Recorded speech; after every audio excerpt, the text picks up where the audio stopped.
We live again, yeah. I have to get this one done early, because if I got grocery shopping later today, and I'm usually just fucking dead after that. If I do stream later tonight, it'll probably be more fracking universe. I was playing that earlier today, grinding up more Durasteel. See You Again is the funniest one mod ever made. The sheer volume of translation errors made me laugh so hard. We'll see.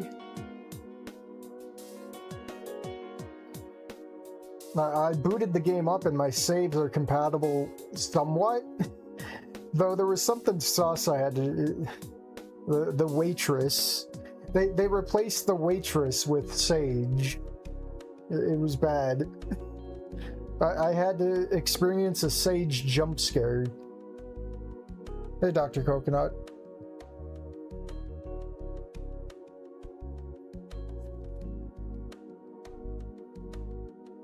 Did the author say Tarya and Judy are options? I thought that was like the beginning. I thought it was like a three-path mod, but I don't know. Also, Aaron. Aaron who? Hey, Chronic. Oh, Aaron as in the... Yeah, I saw Aaron in... It was in the collage trailer or whatever after the demo was finished. I remember that. So you're telling me Aaron also got replaced?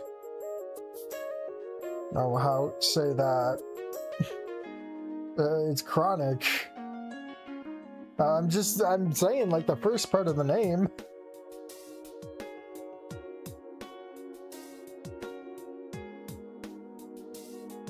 I got 3 endings already and none involve them. Alright.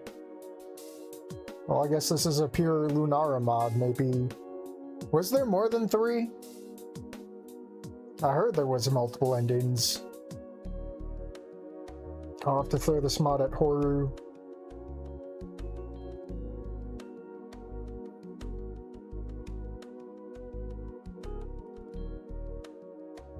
I'm Oro Master, by the way. Hi, hello. Oh, you're the guy who, you're the guy who made the mod. I was lurking in the devlog Discord. I see.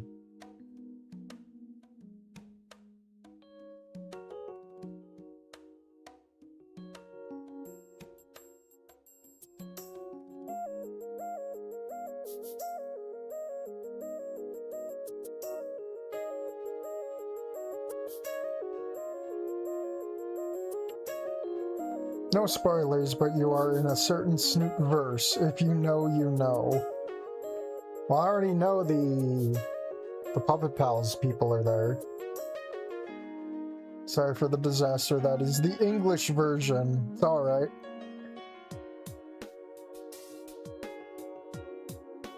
No, I'm hoping I can get it done before Friday. So we're probably going to be marathoning this, and it's so good that my week's open for this. So I do want to stream Frackin' Universe more too. So maybe there will be morning streams and evening streams until we get to devlog.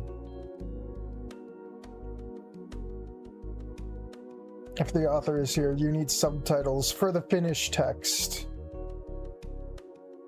I mean, I could just, I could use my phone translate on them. Thanks for bringing that up. I can preemptively get ready.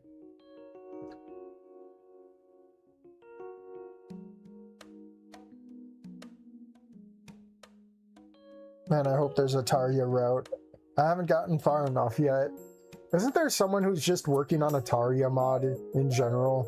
Did that just die?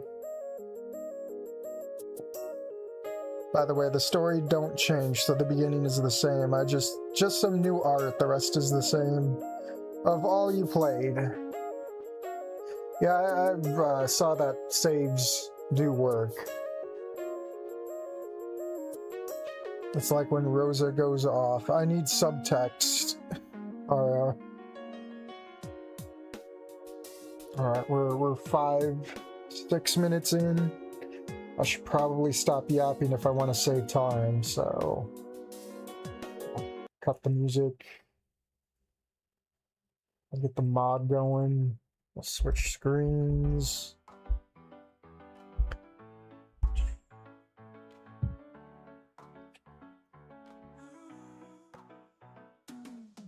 Even not mentioning the translation, the art assets were so funny. And I heard the art is a mixed bag. So I went here, and you see the waitress is a triceratops. You click it, Sage jump scare. Oh, I guess we'll start from here, because it's the only recent save I have. Would you like anything else? Yes, I'd like another Machado, and I realize I struggled with the words here of the food items, so bear with me. Let me turn this down on my end a bit. Now that I think about it, I'm getting a little hungry. What if I just yeah, I could blast through this. Okay, here we go. With a slight nod, the girl turns around and walks away from us. Oh, wait. The girl, oh no. So it's Femme Sage. The true Sage. The girl turns around and walks away from us as quickly as possible. Mister, do I really look that old? Is it because of the coat or the shirt? I don't look that old. However, my thoughts are interrupted by the cheerful voice of the female raptor in front of me. Delicious. I've never tried this before. I've seen this place before, but I never stopped to give it a chance. I guess I've been missing out on a lot over the last few years. My unintended words escaped my mouth in a tired tone, making the atmosphere even more uncomfortable than it already was. I noticed that Lunara looks a little sad, almost lost, as she drinks some coffee to warm herself up. I just let out a resigned sigh when I hear her voice once again breaking the silence. So... She pauses, as if analyzing her own words. How have you been since high school? The same question as yesterday, but now it has a calmer, clearer tone. With a hint of concern, I could lie again, pretend that everything was fine, and perhaps turn this conversation into something more cheerful. I could even make a joke to lighten the mood, although I know it wouldn't have any real impact, but what good would it do to lie to her? I just want to talk to someone, for the first time. We will change that. Wait, not even mention, oh wait. Like there's a part where Inko catches a bouquet and it's a stock image, so it's so funny. The CGs were pretty good. Yo, author, how many endings are there? It's been complicated. Things haven't turned out the way I had in mind. I take a second analyzing my next words and allowing time for those already spoken to be digested. My career, my ambitions, my love life, it was all a disaster, a lie. When I graduated from St. Hadmonth, I had so many hopes and I had so many plans, but reality hit me like a freight train traveling at 120 miles per hour. I paused, letting my words sink in. I had the opportunity to drink some of my coffee and enjoy a slice of one of my focaccia breads, which were too good not to be freshly baked, or maybe I was just ravenously hungry. The first thing I sacrificed was my dream. Becoming a photographer and making a living from it is not something that happens overnight. And I need to pay the rent, so I took a job as an accountant in an office no more than 5 minutes away from here. It's temporary, I told myself, but days turned into months and months turned into years. Damn, talking has never been so hard before. I feel as if I lost the last few years of my life. My last words escape as a near whisper as I watch the patterns the cream creates on the surface of my coffee, sipping another mouthful of my aperitif while the seconds pass with nothing but the sound around us. Until a question from him, oh yeah, I forgot, the pronouns go back and forth. So now we have True Nara. Pulls me out of my thoughts again. And Olivia, you look so good together. Did something go wrong? I look at her gently, trying to analyze the expression of the girl in front of me, who shows nothing more than genuine curiosity, concealed with a touch of discretion as she sips her coffee. What can I say about that? Well, I guess since I'm venting, there's no point in hiding it. I sacrificed my dream so that she could achieve hers, or so I wanted to believe during all those years. We could have done things differently. We could have tried together. Perhaps if she had accepted that art instructor position at St. Hadmonth itself, things would have been different. But she is stubborn, and she was sure she could create something significant during these years. And I truly believed and waited all that time. I let out a sigh, rubbing my eyes from exhaustion, but no tears escape. There is no sadness, only disappointment. Things just didn't work out. Now, I just want to try again. Start from scratch with nothing. Try to achieve something so I don't fade away behind a monitor for the rest of my life. I just want to try again. My words escape my mouth sincerely, but no smile attempts to appear. Saying it and doing it are very different, and it has been so long since I picked up a camera that I don't even know if I have the ability to take a decent photo anymore. Damn, those days when excitement was more present in my life were really strange. It's sad to hear that. Comments from the Bambi Raptor are more melancholic, in a more melancholic tone. When I saw you both, I really thought you'd be fine. I understand why you acted that way yesterday. I'm truly sorry. I noticed her shrugging her shoulders slightly, as if she were truly sorry for what happened yesterday. Something that makes no sense, especially since what happened was my fault in the first place. Mine and my stupidity, and before speaking to her again, I let out a long sigh. You don't have to apologize. In any case, I'm the one who should apologize for my attitude. I'm really sorry. It's okay. Well, maybe it's a good time for me to show some empathy. Did you know I'm an empath, Lunara? What about you? I've been talking about my problems nonstop, but I'd like to know how things have been going for you. I remember that you used to talk a lot about fashion in high school, and it looks like you're on the right track in that workshop. Apparently the idea I had in my head was wrong, seeing how Lunara's face shows a melancholic expression as she takes a long sip from her coffee cup. Sighing, apparently, searching for the strength to answer me, or clarifying his own thoughts. I wouldn't put it that way. Her lips form a smile, but it's not a happy one. I also believe that after finishing high school, everything would go smoothly, but I also spent a long time searching for a dream that never came true. Her words trail off for a moment, allowing me to process what she said, while she takes a small, unenthusiastic bite of his appetizer. I see her shrug her shoulders slightly, and as soon as I manage to swallow the food in my mouth, I decide to ask the obvious question. Wasn't it not what you expected? She shakes her head slightly before speaking. Oh no, it's the scrunchy face. The Taco Tuesday's hitting. I tried many times. I even submitted a design for last year's spring fashion show, but... I encouraged her to continue, to which she responded with a sigh. They said it was too simple. Wait, do you mean those fashion shows where the models wear those clothes and are so exaggerated? She lets out a laugh at my hesitation, but nods her head as she listens to me. Hey, I don't mean to offend, but those fashion shows are some of the silliest things I've ever seen in my life.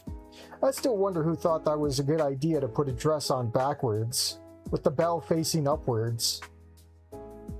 For a moment I doubt my own words, thinking that I might have upset Lunara with my cruel honesty.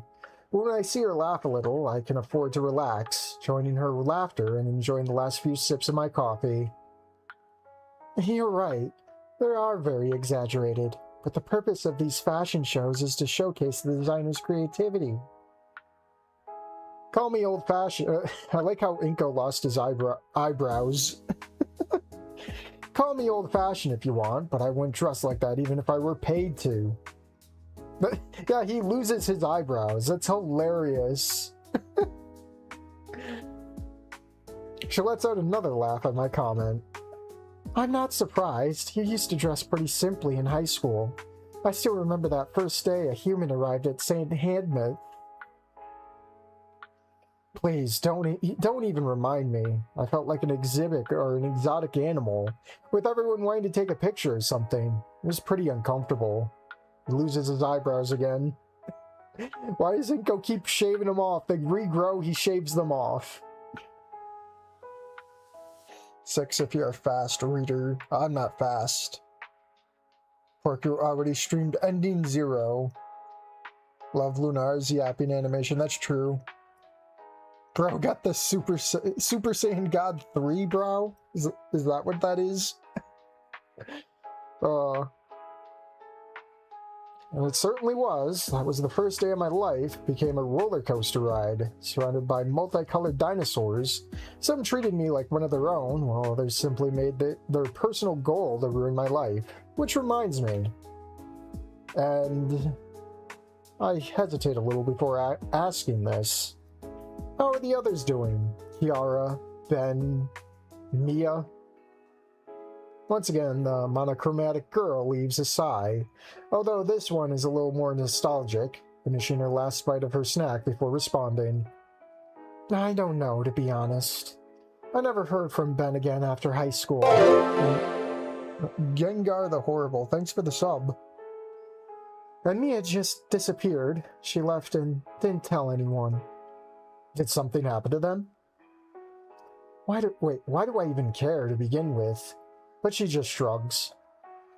I couldn't say. She doesn't answer her phone, and she doesn't check her messages. A year after we graduated, I simply stopped trying. And Kiara, well, with the distance of our separate paths, it really is very difficult.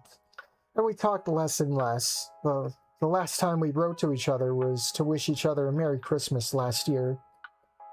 Yes, I understand that feeling. I am proof of that myself. It makes me think of something very similar about my own life. And Damien and Liz, how did it go for them? Yes, I was thinking about that specifically. Well, I don't know. I know Liz might have started working in something related to art sales.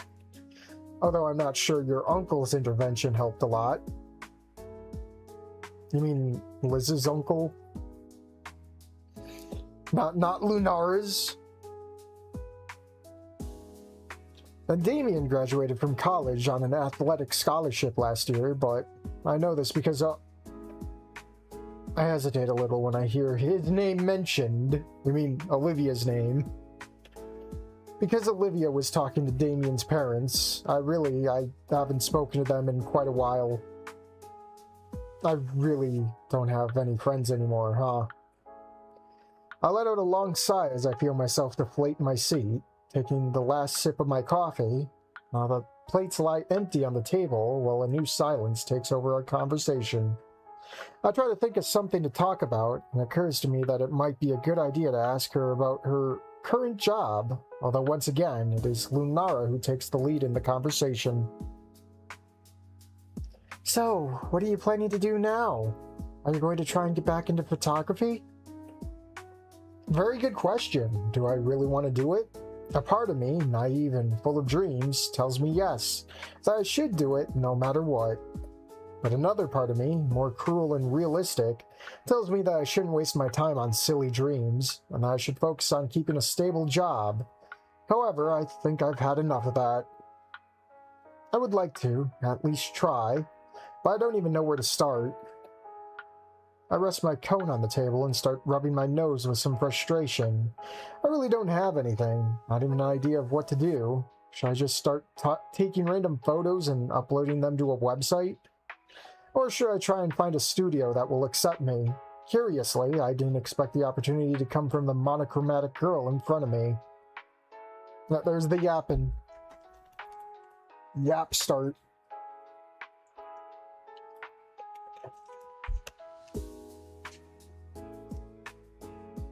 What the fuck was that? I just pissed my... What? You know what? The Gian Orduri festival is in a week, and we'll need someone to help us promote the workshop and the costumes we're working on for one of the shows. And I believe Tarya still hasn't managed to find a photographer. Would you be interested? Yeah, this is where the demo would end, right? It says life takes many twists and turns, and they couldn't be more right. The week after my meeting with Lunara was interesting, to say the least. Honestly, sharing my sorrows with someone felt nice, as if it was what I had needed for a long time.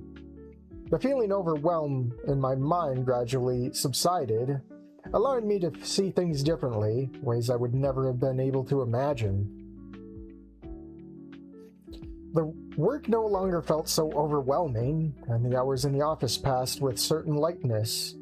My coworkers turned out to be more interesting than I could have imagined. And they even told me, in a not-so-joking tone, that the manager's daughter was interested in me when I arrived at the office.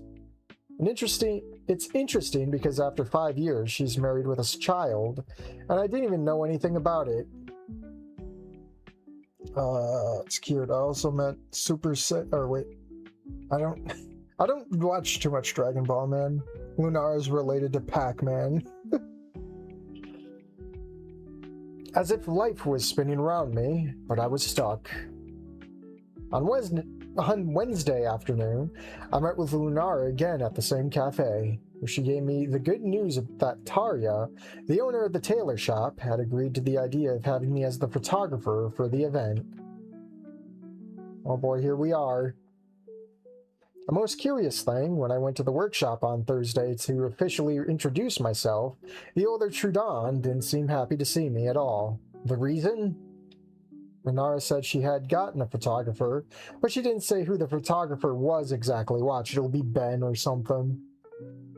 And since I didn't make the best first impression, I wasn't surprised by her reserved attitude towards me, but at least an apology on my part managed to make her relax a little. Although she kept watching me as if waiting for the first sign of disrespect on my part, or the first word that was too strong, so she could kick me out onto the street. Not to mention, when she and her daughter, whose name I learned was Judy, started speaking Finnish, their native language. That lady is really scary, and I don't want to find out about the Furlanesi's mafia before the news does. Or would it be Finnish mafia? However, nothing this week was more nostalgic and rewarding than taking my older camera out of its case. My old camera. It was one of the few things I truly kept from my youth, and that brings me such good memories. The Olivia mug. I still remember when I bought it, about 7 years ago. To think that I had to skip Christmas presents for the previous 2 years in order to save up enough money. I still remember my first photo, a tree we had in the yard, covered in snow with dry branches. It was ugly, but in my eyes, it was beautiful in a certain way. And so began my first step towards that childhood dream of becoming a photographer. I remember high school, how everything went by so fast, and above all, I remember that chaotic last year at St. Had Month, how I met Olivia, and how I spent so many lunches and classes with her. To Damien, to Liz, the other dinos I met, some less memorable than others, Mia, Ben, and curiously, to Kiara and to Lunara. Although, with this last one, I really hardly talked at all, even after things somehow settled down after the winter dance. It's normal when you use Google Translate between Spanish and English. She will sick Simo Haya on him. Hey Ramon. Hey dog. They keep mixing up St. Hammond's like they call it St. Hadmonth at 1.2. Hadmoth. It'll get fixed. Ida can. Ida can. I'll never be able to forget the name of that tarot. The one whose trusts crossed personal boundaries and didn't respect the students' wishes at all. and gave the craziest classes I've ever taken in my life. And yet, the most amazing person I've ever met in my life. But it didn't last long enough. He was more than a teacher to me. He was a guide, not only in my academic life, but also in my life in general. Someone who had taught me to appreciate things I didn't even pay attention to before, like a father. I wonder how disappointed he would be in me if he saw me now. I have achieved nothing and thrown all his teachings away. Would you be able to forgive me? In the solitude of my room, I hold the camera case, and after a moment of reflection, I decide to check that everything still works. A Parasony, it's not the best model of its year, but it's good and perfect for its purpose. A quick inspection, and everything seems to be in order. The lens is a bit foggy from all the time it was stored, but shows no sign of damage, and as soon as I plugged it in, the screen lit up and soon displayed the brand logo. Perfect. It still works. The question is, do I still take good photos? Oh no, he's hunched in his chair. However, there was nothing more painful than removing the memory chip and connecting it to my computer, revealing inside all the photos that had been stored, away from the passage of time in this device, forgotten by everyone. He fucking misspelt his name. I will never be able to forget the name of that tarot. He fucking misspells it. So, glad to see you see you again mod is out. Yeah. Aside from translation errors, kudos to the author for telling a competent story and not defaulting to misery porn unlike some people. What mod is this again? This is see you again. Gamer posture. Oh, wait. No, I've read that. The photo I had taken even before arriving at St. Hadmonth, the photos taken for projects and schoolwork, photos of Damien, of Liz, of Olivia, all of us sharing moments together, photos of me and Olivia together, hundreds of them. Even that photo where they pushed me into the pool at the Payne's house, at that summer farewell barbecue. All of them, memories as painful as they are nostalgic. I was tempted to erase them, to delete them all and let them be lost in oblivion, so that no one else in this world would be able to see them, but I didn't have the courage to do it. I just couldn't. Something inside me wouldn't let me, and I ended up saving them in a folder on my computer. Hopefully I'll be able to forget they exist, and never see them again in my life. Never remember again. Inko, help me carry this to the car.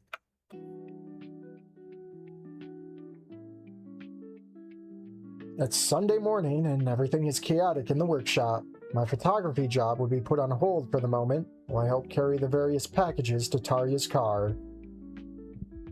The Toyota Prius, whose trunk is threatening to explode, even more so when Lunara asked me to take one last cloth-wrapped package to the car. Oh, I better get my phone ready. I hope there's nothing that can break, because I had to squeeze everything in tightly to close the trunk. Okay, here we go. Don't worry, I'm ready.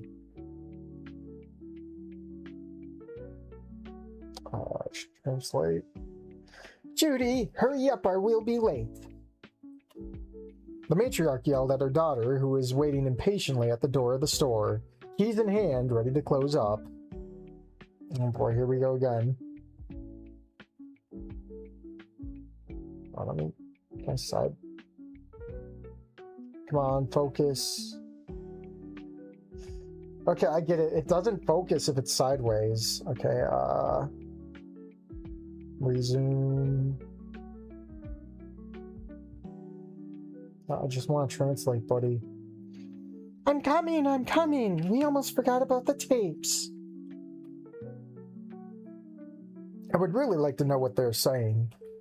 The youngest Trudon finally emerges outside, carrying another bundle in its hands. Uh-oh. And allowing the matriarch to finally begin the journey. It's funny to see dinosaurs actually complaining about the cold. It affects them more than it does me, after all. Um...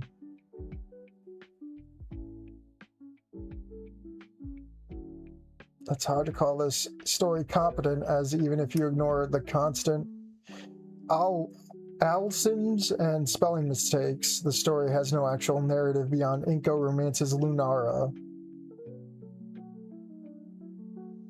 Judy's still rocking her high school clothes. Are they really that poor? Alright, well, Lunara and I waited in the back seats. Judy took the passenger seat and Tarja took the wheel, immediately setting off on our destination with a whirring skid. So, is it an outdoor festival? Oh, I don't care. Go away. Unfortunately, I just hope my tail doesn't freeze for as long as it lasts. And won't it be too much for the models? Kimonos don't keep you very warm. Oh wait, she's speaking English. They use tacket, and it doesn't last long, so make sure you take the best photos possible. Yep, that's the matriarch, direct and outspoken, and the occasional word that slips out of her native language when she's not in a professional setting. Tacket? It's a coat. It keeps they warm. And finally, Judy. She is shy and often stumbles when searching for words, but she is a sweetheart. Unlike her mother, she is scary. So, what exactly should I photograph? We need the volcano to promote to the workshop, and this event is... oh boy. Tarkea. My face says it all. Luckily, Lunara, who seems to understand a few things, comes to my rescue. Try to take as many photos as you can. Other workshops will be participating in the event, so try to make our garments stand out from the rest. It shouldn't be too difficult, and I know you can do it. I really appreciate your confidence and your smile to cheer me up, but that doesn't completely erase my doubts. If I ever had the ability, that was 5 years ago. Music is chill. I'm nervous, really nervous. I don't want to ruin my first opportunity after so long.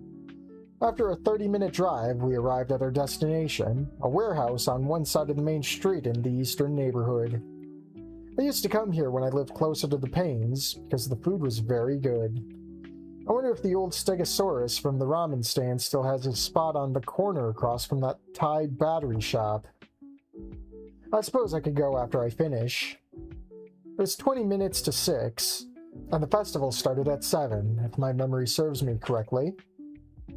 I suppose more than an hour is enough time to get ready, but considering that I'm carrying a sewing machine in my arms, along with several bags, I won't be surprised if some unforeseen circumstances arose.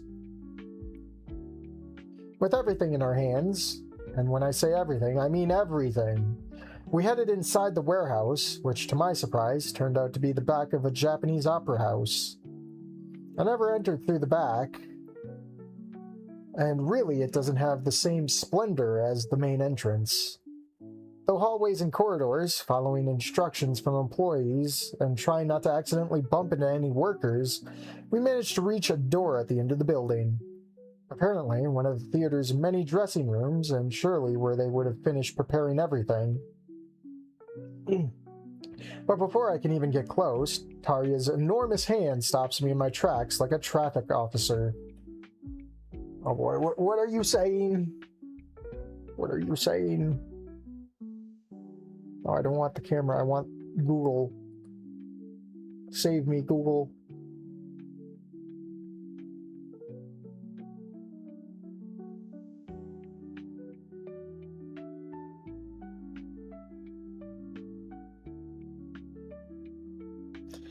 Oh my goodness.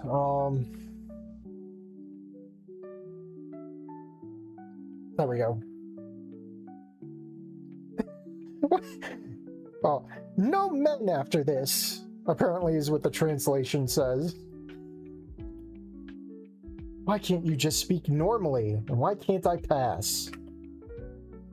Inside are the models. It would be awkward if you were there. Couldn't they have just said so? Or couldn't they have just said so?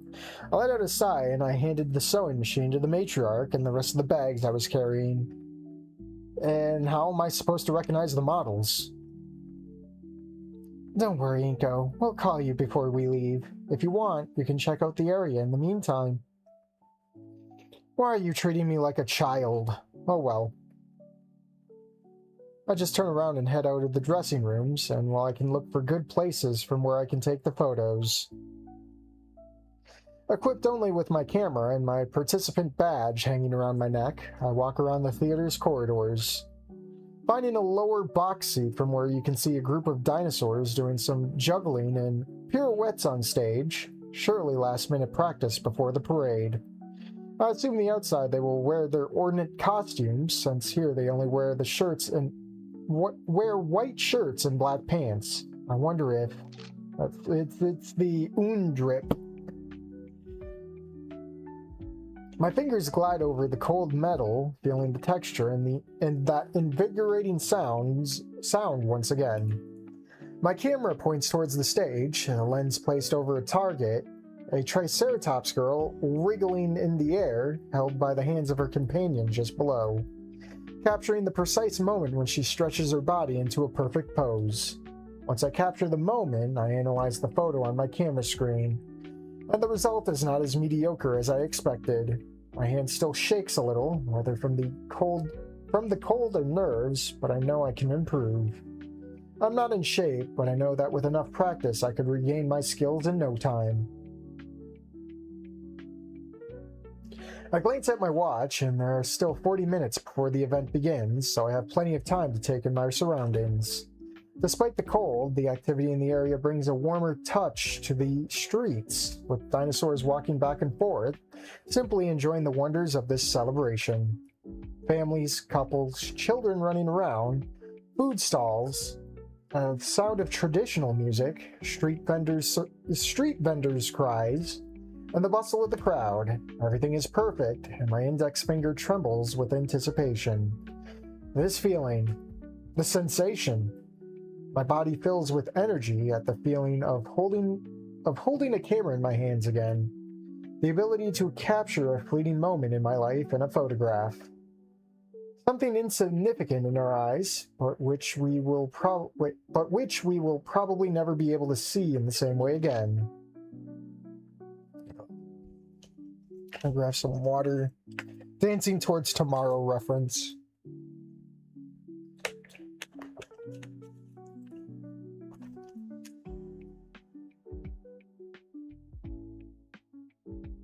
A Triceratops family, at the precise moment when both parents lift their little one into their arms and make an improvised swing, and the laughter captured on their faces reveals how much they are enjoying this moment.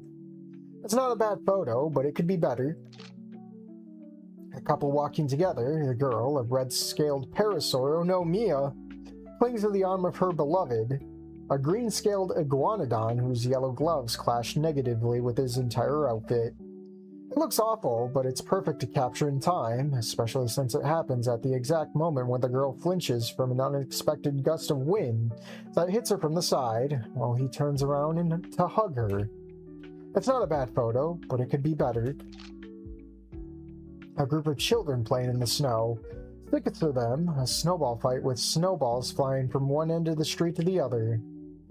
An elderly T-Rex screaming from the background, after one of the badly trajectory balls hits directly into his hot coffee. The precise moment of when one of the children receives a direct blow to the face, but he smiles despite falling backwards straight into the snow. An elderly Bronchosaurus couple walking hand in hand. That's all. That moment, both showing the serenity of age, but the gratitude of having been together for so long. The male's is somewhat more serene, with tired eyes and a few wrinkled scales on his eyelids. The smile of someone who has lived a full life. Everything is beautiful. I feel my phone vibrating in my pocket, only to realize it's Lunara. Has something happened? Yes? Inko, you can come now. We're ready to start. Already? So soon? What are you talking about? It's less than 10 minutes before it starts. I look at the wristwatch on my hand, and my eyes widen as I realize how long I've been away. Damn, and I think I'm 2 blocks from the theater. I'm on my way. Oof. I hung up my cell phone and rushed back to the theater, barely having 5 minutes to get to the dressing room area and meet up with the rest of the team. As expected, they were all waiting for me to join the rest. 5 dancers will participate in the workshop, all wearing the traditional costumes associated with this celebration. Are we going to get an Alia reference? Kimonos of various colors, perfectly aligned so that the fabric matches the dimensions of each girl. One of them was a stegosaur, and I could see how they had made holes in it at the last minute so that the plates on its back could pass under the fabric. Besides, there was a Consonanthus and a Giganotosaurus, whose costume surely had to be modified for such dimensions. Everything is ready. We can go with the rest now. I would like to look from inside. It's very cold outside. Fine, it's your loss. Come on, Inko. Let's go see the festival outside. I know the perfect place. Kidnapped. Wait, wow. Oh, we got some CGs. The Bambi Raptor didn't listen or care. It grabbed my arm and dragged me, literally, through the entire crowd gathered outside, narrowly dodging horns and spikes from other lizards, or protecting my precious camera. And suddenly, everything was enveloped in calm. Noticing that Lunara was no longer pulling me, I removed my hand from my face, only to see that we arrived at a sort of platform slightly elevated above the crowd. Was this construction scaffolding? It looks like it. When will it reach the 2nd floor?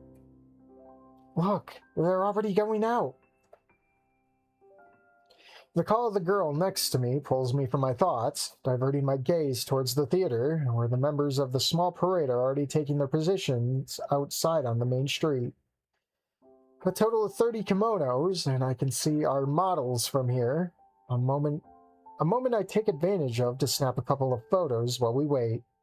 Just behind it, a wooden structure with a ceremonial purpose. And in front of everyone, a man with a strange fox-shaped mask who seems to be in charge. And with a shout in Japanese, he announces the start of the event. The music begins. The male dinosaurs carry the enormous wooden structures on their shoulders, and the procession begins in advance following the masked man on his journey. My camera captures every moment, from our models to the faces of the men doing their best to carry that massive piece of wood. One particular shot of the stego wearing our clothing catches my lens's attention, the exact moment when she is turning gently, her hair tied back in a ponytail and the excess fabric of the kimonos swirling around her like a small tornado. However, the moment is fleeting as the caravan continues on its way without waiting for anyone. Come on, we have to get to the next point. Lunara, wait! If I had faith that you would listen to me, I can now discard it. The raptor girl took my hand again when the caravan was far enough away and dragged me through pedestrians and alleyways to who knows where. Now I find myself on the street, facing a yellow tape marking a no-entry zone, watching as the motorcade heads straight towards us. Perfect moment to take a good number of photos, just before they change course perpendicularly to where they came from. Come on, we have to get to the next place. You know, everything's going orange. She's glowing. She's evolving. This happened at least 3 more times. Me being dragged by Lunara through dark alleys and hidden corners, only to reappear right at the front of the parade. Perfect moment to take more photos. Each one better than the last, with the participants' exhaustion becoming increasingly apparent. Above all, the males carrying the commemorative structure collapsed onto the floor once they returned to their starting point in the theater. Perfect moment to take one last photo for tonight. with several of them accepting cups of hot tea and coffee from other workers to recover. But first, one last photo.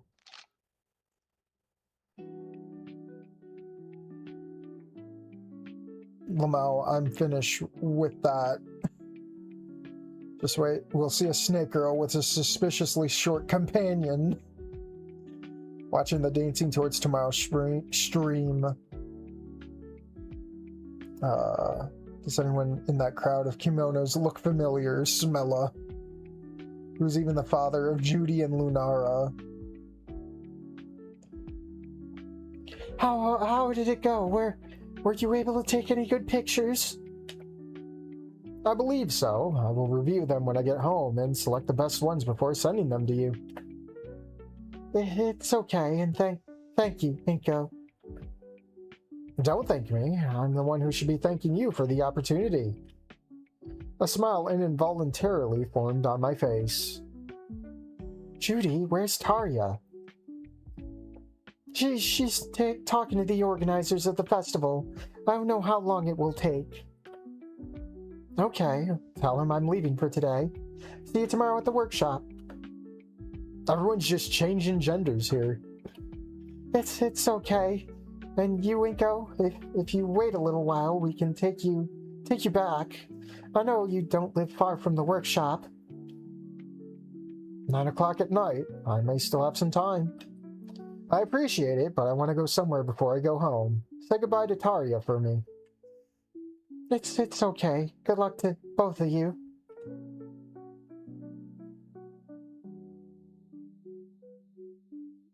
We said goodbye to the shy Trudon and made our way through the theater to the exit, where the night's chill reminded us once again that it was the middle of November. So, do you live near here? Quite a bit. I can walk there. What about you? Are you going somewhere interesting? Not really. I ate at a place in an area a couple of months ago, and I really liked it. I'll take advantage of being nearby. I'll take advantage of being nearby and pay a visit if it's still open at this hour. What place is it? I don't remember the name, but I know where it is. A ramen stand. Last time I tried a pork one that was wonderful. If it's open, I'd like to try the turkey one, although the lamb one also appeals to me, and maybe... That was a violent stomach gurgle. Oh no, the Taco Tuesday's hitting once again. My monologue is interrupted by a strange and loud sound from the girl next to me. Oh no, it is truly Taco Tuesday. Oh no. Who looks at me with her eyes wide open while an increasingly visible blush appears on her face. Now that I think about it, none of us have eaten anything since lunch, but the rumbling of his stomach is something I just can't help but laugh at. Don't laugh. By Raptor Jesus, how embarrassing. I'm sorry, it's just that I've... Nico! Okay, I'm sorry. I just wasn't expecting that. You're an idiot. Laughter is not something I can control. Not in this situation. Especially since it's been so long since I had laughed so hard. Jesus Raptor, my diaphragm hurts. That doesn't amuse the girl who's the victim of my laughter next to me. I'm sorry. Look, as an apology, I'll treat you to ramen, okay? Look at the angry eyes. You don't have to do that. She responds with a poker face, to which I reply with a laugh, trying to hold back my laughter. I insist, let's go. It's not very far, just a couple blocks ahead. Let's go. A hot bowl of ramen will also help us warm up a bit. Okay. Pickle Maxine. I've been having Taco Tuesday since Sunday. Ouch. I hate when it follows you into the next day.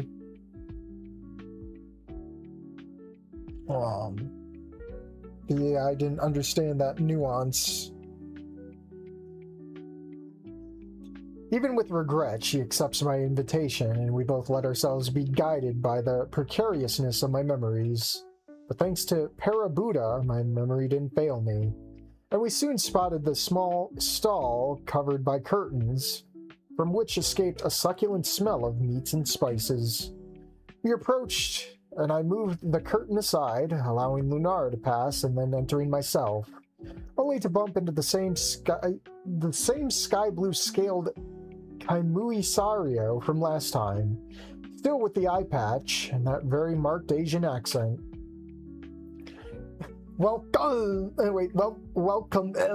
guys. What can I get you? I need a drink. What do you recommend? The pork from last time was so good. Okay, I'll have a pork one. And one lamb for me. Come in! The little Trump is ready. Oh, I'm gonna enjoy this, aren't I? Please, Lunara, don't laugh at his accent. I know you're about to. He doesn't remember me, but he got really annoyed when I did it last time. Enjoy your meal. Have a good time. Lunara, no. This part is painful. Why does Inko's head or face look like it's melting off? It's so hot, his face is melting into his bowl. Thanks to Jesus Raptor, the raptor's appetite was greater than her sense of humor, because as soon as the succulent smell emanating from the food reached our nostrils, we completely forgot about any other worldly problems. Filling our stomachs was our top priority, however. Oh god. Oh, she's bloating up. She's getting fatter. The moment is frozen inside my camera, an image I simply couldn't pass up. The girl next to me was tempted by her most primitive instincts when the delicious flavor touched her palate, and the bowl of noodles became her delirium. So much so that she only realized I had taken out my camera too late. It was done, a photo of Lunara staring wide-eyed in my direction.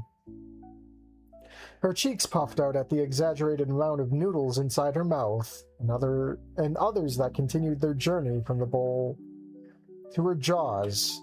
The bowl was just inches from his mouth. It was simply too good to pass up. Did you take a picture of me? Maybe. Inko, delete that, right now. Come on, Lunara. You don't look that bad. It's fun. Delete that right now. You'll have to catch me first. Oh no, they're gonna dine and dash. Inko.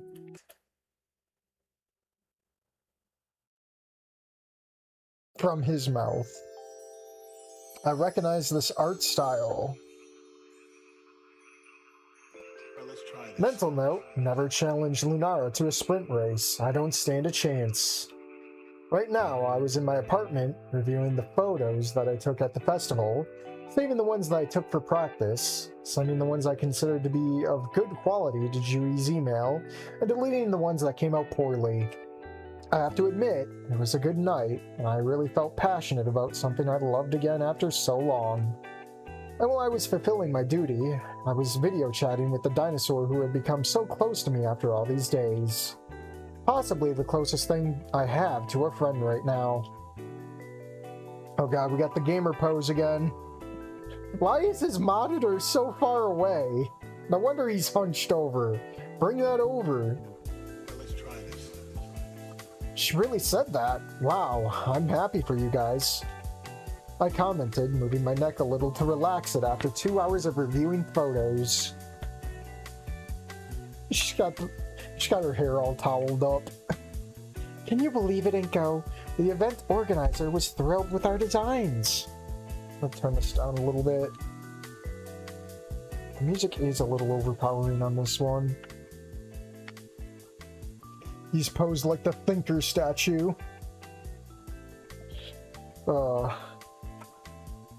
She said she won't hesitate to contact us for future events. Isn't that wonderful?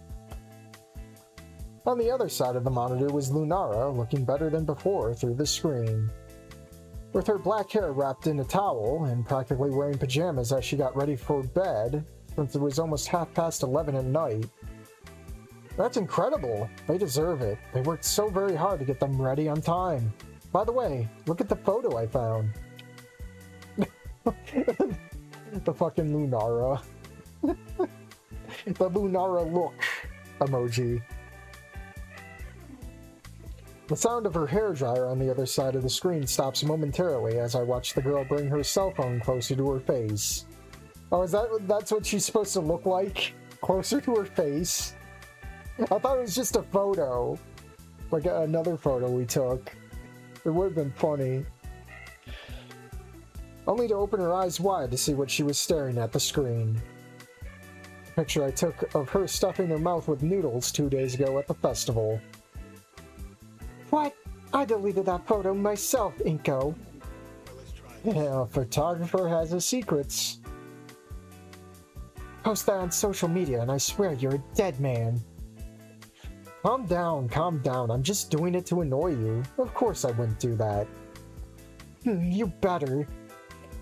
I looked away from the photos for a second, just to see the image my monitor was showing me from the back of the Bambi Raptor. Arms crossed, brow furrowed, her hair is still damp after washing it. So, any plans for tomorrow? Not really. I have to review some documents from contributors, and later I have a meeting with my supervisor, but after that I don't have anything to do. What about you? Do you think you'll be able to finish that suit tomorrow? Her expression turns to one of weariness. I hope so. You can't imagine how difficult it is to make suits for dinosaurs with bumps on their backs. Even more so if it's a formal suit. And on top of it all, the Spinosaurus is almost twice my size. I could just imagine you on your tips-toes trying to measure shoulders and stuff. I wish. I had to climb up on top of the counter to measure his neck. It would be funny if you had to do something like that. Her gaze says it all. Are you serious? Do you think I'm joking? When I said he was big, he was big! But yes, hopefully I'll finish that order tomorrow, and hopefully I won't have to take another one like it for the rest of my life. Come on, don't say that. I'm sure you're enjoying it. Minara's eyes open slightly at my words, but soon her expression softens to a warmer one, as if she were looking at something far behind her own screen. I look between internal conflict and satisfaction. Yes, you may be right. After his comment, an odd silence fell between them both. Wait, both? Who else is in this call, Lunara? Is it Schizo? Did you let Schizo follow you home again? A thoughtful silence. One in which even my fingers stopped pressing the computer mouse for a second. Should I say something? Should she say something? I don't know. Maybe, but... What? Why do I feel like there's nothing I should ask? And at the same time, feel like I should ask so many things. My voice comes out as a whisper, more nervous than I had planned. I scratch my neck accordingly, seriously debating whether I should do this or not. But when I look at my computer screen, I see her. Lunara, with those eyes looking in my direction. The same eyes that have pushed me to do so many things these past few days, and I don't regret any of them. Those eyes, which are clearly waiting for me. Would you like to do something tomorrow, after work? My voice was weaker than I intended, consumed by uncertainty, but... What? What would you like? Her question surprises me, not only because of its spontaneity, but also because of the tremor in your voice, the player. Your voice is trembling, player. Lunara, the Bambi Raptor who always excluded confidence, now trembled in her voice as such a simple question. And that made me smile without even realizing it. You know, it's been a while since I've been to the movies to see something. And I thought maybe you'd like to go with me at the Pick Row Mall, there's a really good one. And since it's Thursday, it shouldn't be so crowded. What do you say? Her expression remains tense for a few seconds, while his eyes seem to search for something in his own room that I cannot see. Then her expression softens. A slight smile appears on her face, and I notice her shrink a little in her chair. As much as I am right now. I would love to. That was all she needed to say for a strange warmth to form in my chest, rise up to my neck, and paint my face with light shades of scarlet, giving me a strange sensation I haven't experienced in over 6 years. And so I was, perhaps for too long, enraptured by that feeling. Well, I guess we should end this.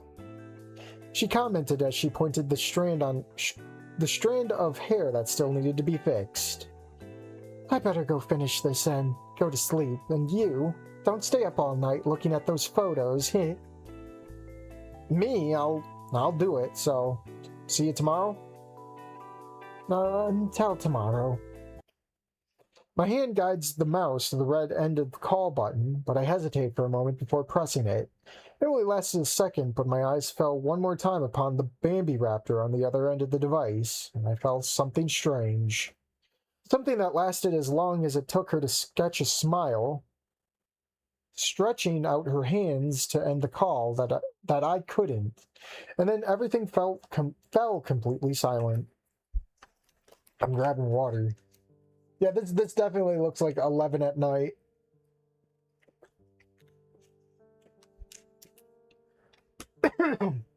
Ugh. Made it to the stream. Did you get to the new stuff? Yeah, we're in the new stuff. My room in darkness, with only the light from the monitor illuminating my face. That must be a huge 4-screen monitor, then. Illuminating my face feels heavy. My mind was racing in ways I never thought it would be capable of again. I felt a whirlwind of emotions in my mind, and joy and fear gripped me equally. Exhausted from the long day, and with sore eyes from staring at a screen for more than 11 hours without a break, I was finally forced to close my laptop, as a big sigh escaped from my nostrils.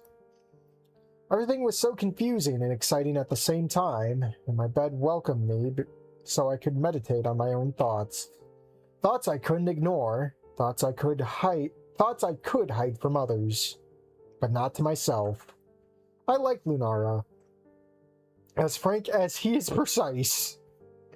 And that terrifies me, because he keeps changing genders.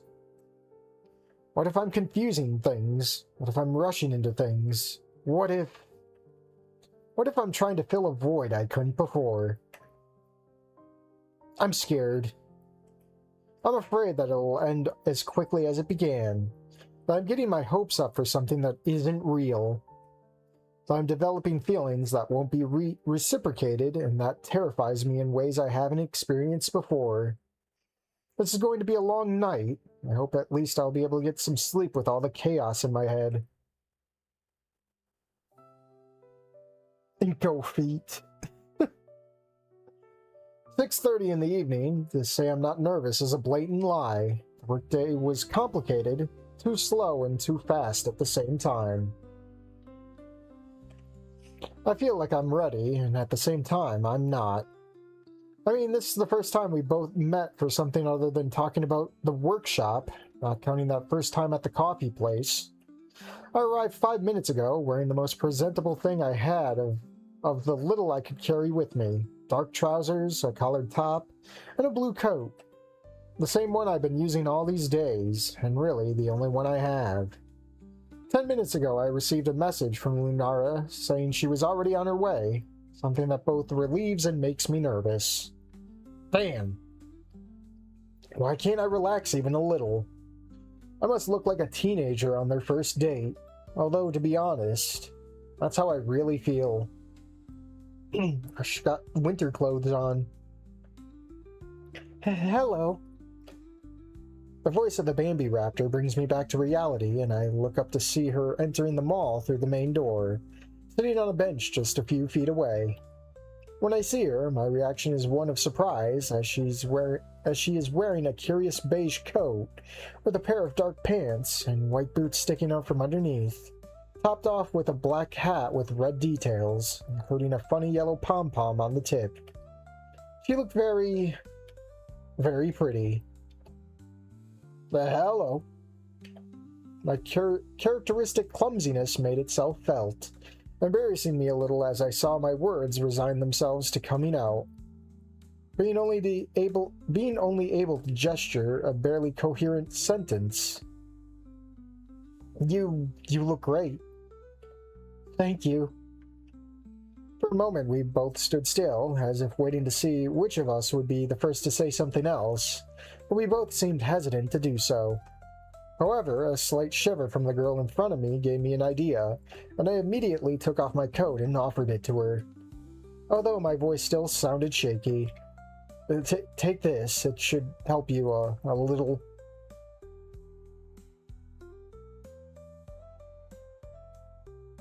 That's a nice CG.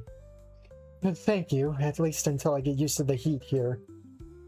Cold blood. Yes. Do you know what's playing today? No, not really. I haven't even looked for it. Sorry about that. Well, I guess we'll have to find out when we get there. Shall we go? Miss. I made an exaggerated gesture, imitating a gentleman to give her the right of way, as she passed by me with a giggle that warmed my heart. But I hurried to catch up with her.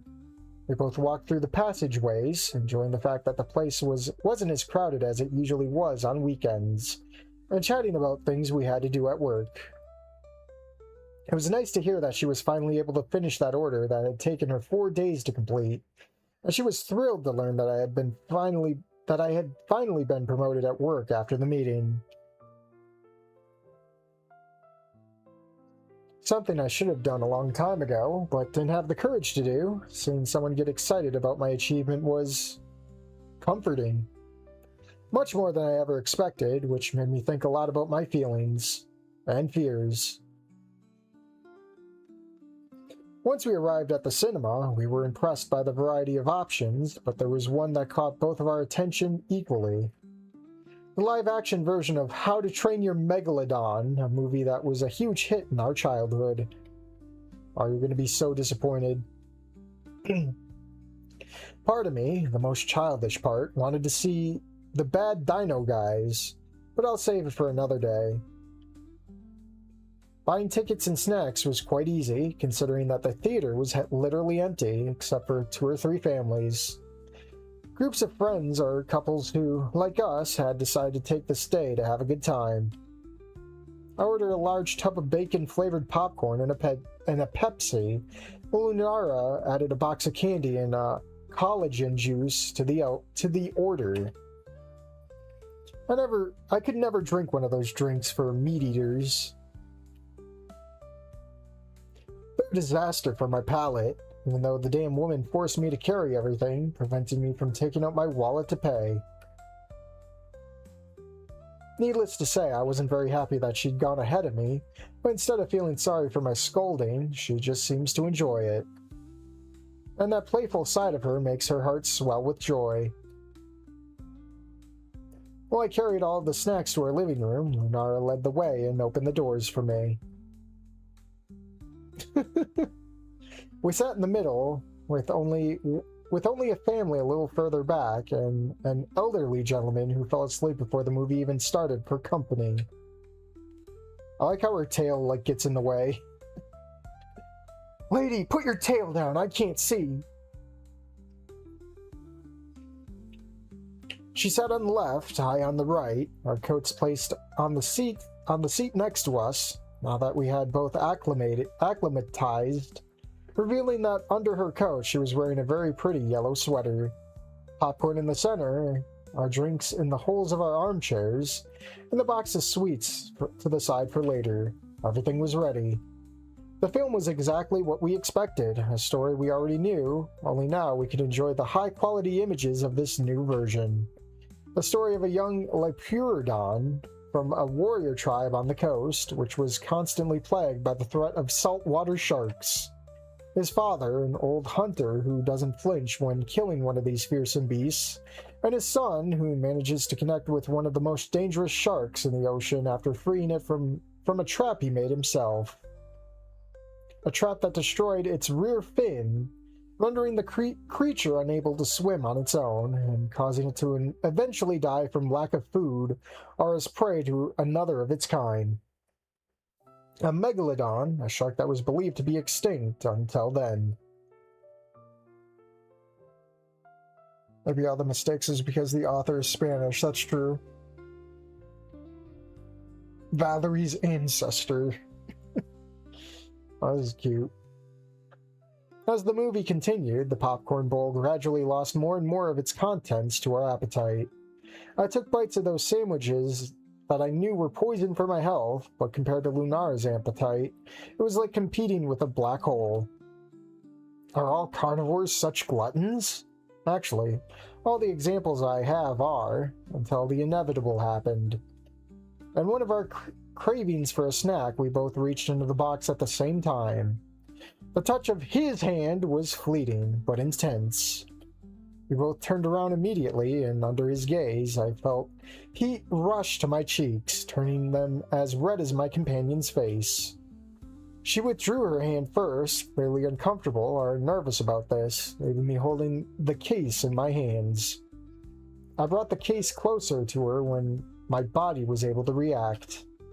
Lunara glanced back at me for a second, her eyes darting between the snacks in my flushed face. A knowing smile appeared on her face, only to see her take just 2 or 3 pieces of popcorn in her hands. I thought she was just doing it out of pity until one of them was fired from her hand and hit me squarely in the face. I froze for a second, as if my mind had struggled to understand such a simple joke, while she laughed quietly at my reaction. The momentum of the moment made me smile, and I tried to do the same, but when the popcorn flew in his direction, it was easily devoured by his jaws. This was a victory I wasn't going to win, and all I could do was laugh resignedly at my defeat. It should be this was a battle I wasn't going to win. The victory is already won. Oh god, what is this, Shark Tale? The movie continued, and at some point I couldn't remember our snacks ran out. And now we enjoyed the sugary delights of chocolate, both in the middle, while by purely impulsive act, our shoulders ended up together, still sitting in our seats. Who approached first? I couldn't say for sure. All I know is it happened, and it felt unique. There was no words between us, only the crunch of the sweets and the sound coming from the movie itself. And so we remained until the credits finally flooded the screen. The other spectators didn't take long to leave. Even that old dinosaur who had finally woken up was stretching as if he had the best nap of his life. But we sat there in the silence for several seconds that felt like hours. It was barely 8:15. The night is still young, isn't it? Can easily be fixed with an English writer to correct the mistakes. I feel like Potion would probably do it. Are you hungry? I asked with a hint of nervousness, to which she simply nodded her head. Yes, she's still hungry. Popcorn is empty food after all, if you think you're eating something, but in the end you end up with an empty stomach. There's some good places right here, and I remember them being quite good. That said, this time it's my treat. Lunara rolls her eyes and shakes her head with an amused expression, but she doesn't say anything to contradict me. Standing up first with the trash in my hand, inviting her to follow me while she took the coats. Back in the corridors, the atmosphere seemed somewhat calmer than before entering the cinema. Most people preferred to go home early, and there was barely an hour left before this place closed its doors. It was enough time for us. Well, I must admit, I expected more variety. Almost everything is closed now. Chinese or pizza? I think I prefer real food this time. Yes, indeed, our options were really limited, as only 2 of the 9 food kiosks were open at this hour.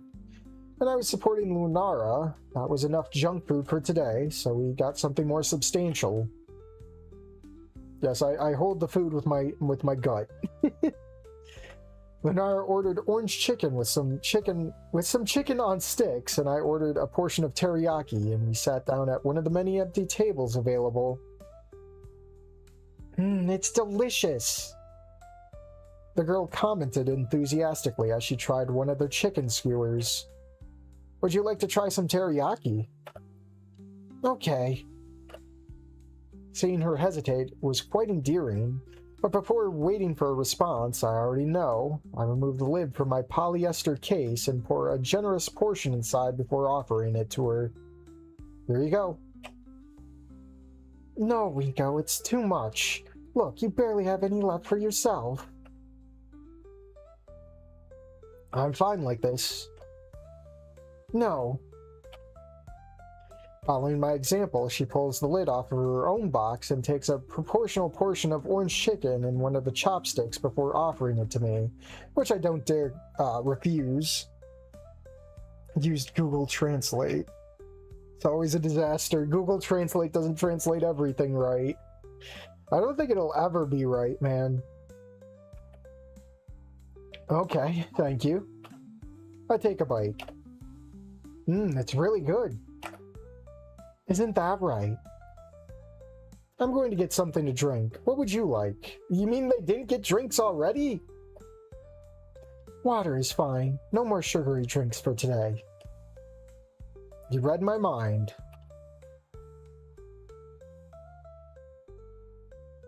A few steps towards the vending machine and a couple of bottles of water later, I returned to my seat and began to enjoy my meal. You mean they don't serve drinks at the Chinese place? Why wouldn't they do that? Of course, as a human, I'm not capable of eating a whole plate of dino-sized food, nor as fast as the girl in front of me. I offered her a little more, but she refused. But when I offered it to her directly from my hand, it was a completely different story. Seeing my plastic fork with a portion of teriyaki pointing in her direction, Lunara hesitated, and her cheeks flushed slightly, but a genuine smile from me was enough to give her some confidence, and she accepted the bite. That, and finally being able to convince her that my stomach wasn't as big as your average dinosaur's. Fun fact, the dinosaur's stomach is larger, but in return, its liver is smaller, so are you going to liquor her up or something? Is this what is it, that one mod where Lunara goes to this one place? What is it? Latina liquor something?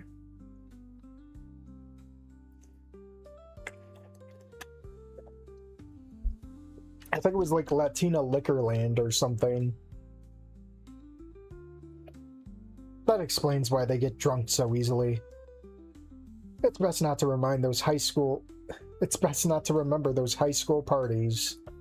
But unfortunately, everything must come to an end. Dine and dash. When they literally kicked us out of the place, it was 9:30 at night. Lunara and I waited near the sidewalks, waiting for the Urex that the girl had called to take her home. At first, there was a somewhat awkward silence, but luckily, this time it was she who decided to break the ice. Did you have a good time today? I smiled genuinely in response. It has been one of the best days in my life in a long time. Oh, I'm sorry to hear that. His expression becomes a little sad because of that. Don't feel bad about it. Quite the opposite, in fact. Thank you for making this day so enjoyable. I really enjoyed the movie and dinner and your company. I let out a long sigh, letting my words sink in, both for her and for me. Honestly, in these last few years, I haven't done any of this, and it felt good. It felt too good. That made me happier than anyone could imagine. This time spent with her was wonderful. I snap out of my thoughts when I feel my hands being grabbed by Lunara's, bringing them forward between us. The gesture took me by surprise, but its warmth and the strength with with which she squeezed my hands gave me a feeling of support that I haven't experienced in a long time. And when I raised my face, confused, I saw only a genuine smile, one that reached the very depths of my heart, and a sigh escaped my body.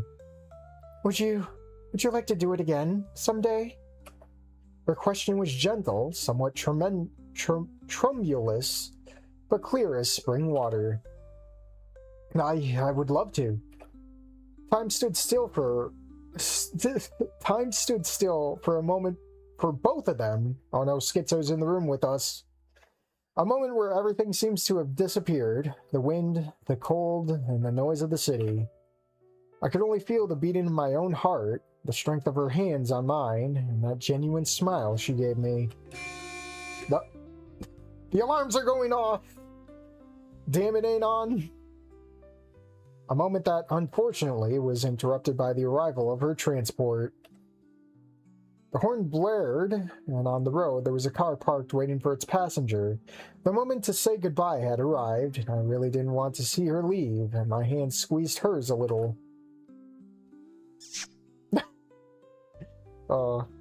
Lunara turns in my direction once more, this time with an even bigger smile than before, and before my mind can process the moment, I feel a soft kiss warm my right cheek.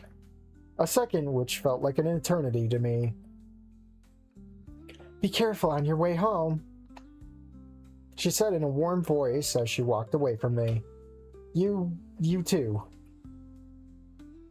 She smiles at my response and finally gets into the car that will take her away from me, and yet, this moment felt so unreal.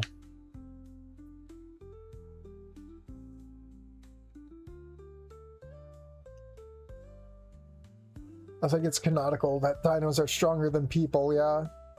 One day Ben mod will be real. Yeah, you can go make it.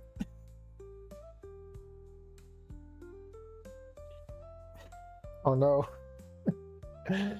Oh no, it's not I wanna be the gator. As if it were a dream in which I did not want to wake up, a cry of victory escaped from my body like a teenager's whose first love had been reciprocated. I felt like an idiot, but I was a happy idiot, the happiest of all. After an overly exuberant celebration, I had to call my transportation to take me home. Enough time to take a hot bath to warm myself up. But the euphoria just wouldn't go away, and it probably wouldn't for a while. Or so I thought. I grab my phone and smile euphorically when I see a message from Lunara. I'm home now, and I had a wonderful day with you today, and I'd really like to do something like that again. Talk to you soon. However, that wasn't the only message I had pending. Oh no. Hi, Inko. How have you been? Can we talk? Yeah, I gotta bring that voice out again, don't I? Oh.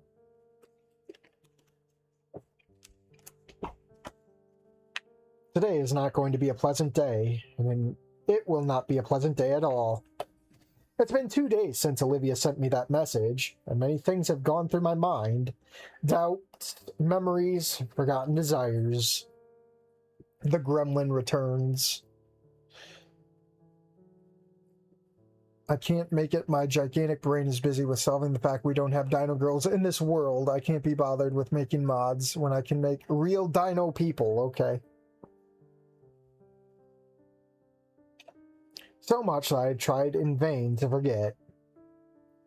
Now I find myself inside a quiet cafe in St. Hill. Definitely not Silent Hill. The district where I used to live with Olivia. A place that wasn't far from my old apartment, but being located on a side street, it was visited by a moderate number of customers. Most of them were local residents. I even recognized some familiar faces, as it was the place I used to frequent most often with Olivia. And here I am again, unable to escape the past. The door to the enclosure opens, and the tinkling of a bell announces the arrival of a new diner. Her head doesn't stand out among the tables, and I see her greet the worker, although I don't remember her name.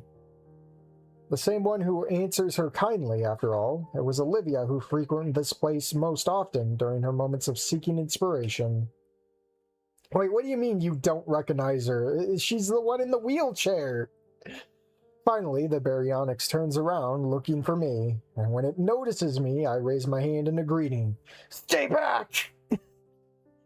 She does the same, and despite our forced smiles, this moment feels like the most awkward I have ever experienced. One that feels heavier and heavier as she approaches the table where I was waiting. It's curious because this situation seems very familiar to me, and the image of the Bambi raptor occupying the space that Olivia now occupies flashes through my mind.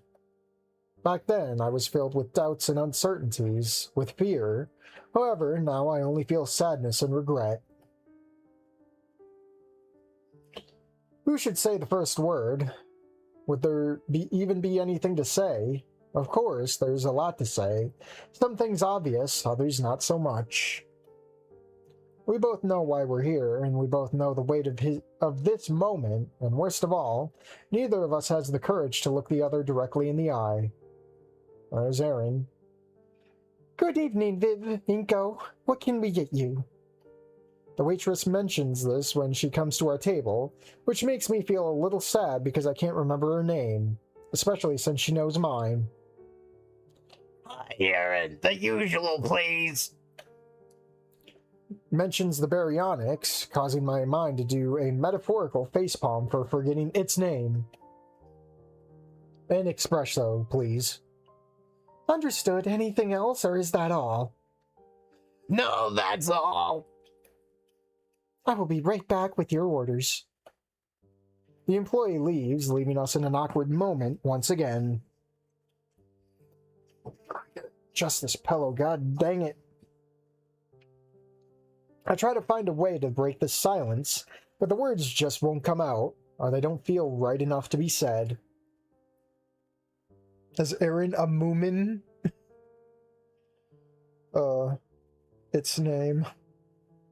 What the fuck with the Olivia voice? You weren't here for Wani Gemu. Plus, this is ending to Olivia, so she gets to be a brat. Olivia's Denny, and Denny is everywhere.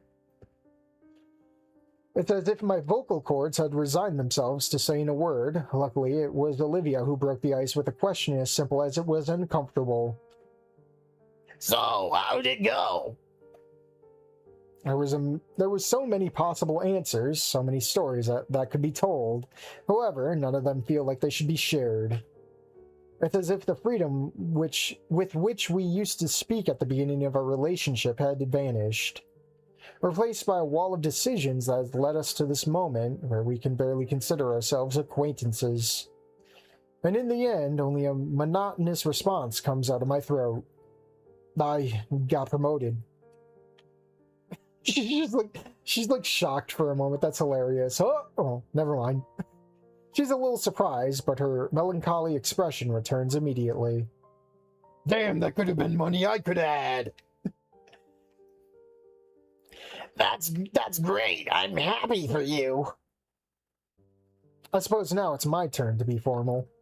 Then what about you?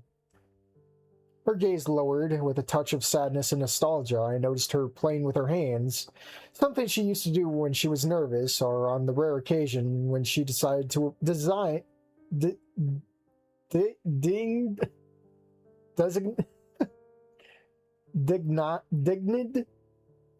to apologize? I don't know, I'm retarded.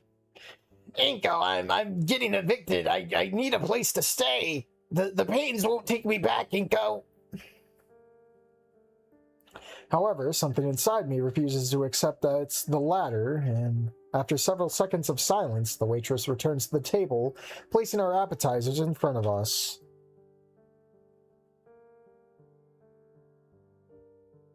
A coffee for me, a ham croissant, and a milkshake for her. I guess that was the usual. Now, isn't she supposed to... I remember the trailer, she cries with her milkshake, and I'm like, how can you cry with a milkshake? Noticing that she refuses to answer, I pick up my coffee and take a sip. It's good, but the situation doesn't allow me to fully enjoy the moment. Although I can't ignore the fact that I'm a little worried about the baryonyx's condition, it's the first time I've seen her have food in front of her and not devour it with her relentless appetite. Is she sick? Unlikely, even with the highest fevers, she used to devour everything she could. And just when I had resigned myself to getting an answer, his voice finally comes through in a soft tone, almost a whisper. Things have changed a lot. I've been thinking about some things. I see. Speech fails us both, although, to be honest, this wasn't at all what I expected. I thought she would explode as always, with that volatile character that so defined her, and which became more difficult to manage over time. But no, her voice seems to be trembling as much as mine, now that I think about it. When was the last time we had a proper conversation? Trivial things, unrelated to my work, or his art. Honestly, I don't even remember. I've been thinking it over, and I think I'll accept St. Hadmouth's offer. Hearing such a statement was like time standing still, leaving even my half-sipped cup of coffee in front of my mouth, my eyes wide open as I tried to process what she had said. Seriously? Now? Oh wow, what a sudden change. She lets out a bitter laugh, accompanied by a weary sigh. She doesn't look at me, but her fingers drumming on her milkshake glass. But she still seemed to want to say something else. I was looking for apartments closer to the school, and I'll probably move at the beginning of the year. No, I'm sorry to hear that. I guess it's difficult. What about you? Not much different. I'm staying somewhere near my office. There's not much to report, to be honest. That sounds like... It's a pigsty. Why does it almost look like his eyes are rolling into the back of his head? And his eyebrows are gone. And it's no lie, compared to the apartment we shared. I basically jumped a hovel, but it's what I have. And for the moment, it's what I need. Oh, I'm sorry to hear that. I didn't know. Why are you apologizing? Okay, and is anyone going to help you with the move? Why am I asking? Damien's gonna help me. I see. Why does it relieve me to know that? The words fade away again, and Olivia finally plucks up the courage to take a bite of her sandwich, a small bite that she chews very carefully. This is nothing like the Olivia I knew. Maybe she's enjoying the taste. If she leaves, I might not taste it again for a long time, and frankly, neither will I. Wait, what? Me, myself, and I. Miss, could you bring me Miss, could you bring me another cappuccino? This one got tainted with baryonyx experience. Sad. She spoiled my food just by being sad. Right. And more silence, something that has become a constant in this conversation. As much as I want to speak, something prevents me from doing so. As if I felt I had nothing to share with her, nothing I should tell her despite everything I've been going through these past few days. And honestly, I'd like to know what has become of her during this time. But there's something holding me back, the same feeling you get when you meet someone new, someone you shouldn't tell too many personal things to. So that's what Olivia and I are at this point. A couple of strangers. And thinking about it rationally, we are. But then her voice catches me off guard, and I stop drinking my second cup of caffeine addiction. We screwed up, right? Her voice is subdued, but when I look at her, there's a great sadness in her face, even though her mouth tries to hide it with a half smile. Did we screw up? There's a lot of things I'd like to say about this, starting with the fact that this is their damn fault, but... Is that true? Is it all her fault? Is it mine? Is it both of ours? Who is more to blame than the other? Who pushed harder to get to this point? Does that even matter right now? Will finding someone to blame really solve anything? There is so much I could say in my defense. Everything I've worked for over the years is to fulfill this dream together. How much I had to sacrifice so that she could fulfill her own dream, and even so. What good would it do to say all that? What good would it do me to give in to my anger?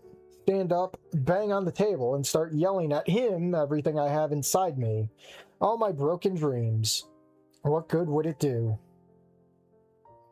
How'd we get to this point? Her voice asks another question, realizing I had been lost in my thoughts all this time. Another good question. How did we get to this point? Everything was so good in high school. We were two young people full of aspirations, ready to conquer the world with our art. What became of those two young people? Although perhaps it's my turn to say something. Things just didn't work out, Olivia. I almost mentioned his nickname out of habit, but I don't feel I have the right to say it. It's subtle, but I could see her shoulders slump a little. Her gaze returns to her appetizer, hesitating whether to take a bite or not. Your thoughts are a complete mystery to me. They've been like this for a long time, and I stopped trying to interpret them a long time ago. Sometimes you just have to accept things.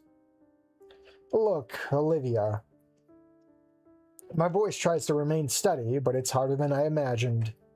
Sometimes we just can't force things. We tried, but we each had our own goals, and unfortunately, those goals simply divided our paths. Goals? She asked with melancholy. What goals? Neither of us could achieve our dreams. Look at us now. We're nothing. I don't feel anger in his words, only pain and regret, especially in the last part, and she may be right. Maybe those goals we had as teenagers have come to fruition, but life changes them. We change. Yes, we are. I say with a hint of confidence, even though she looks in my direction with clear doubts.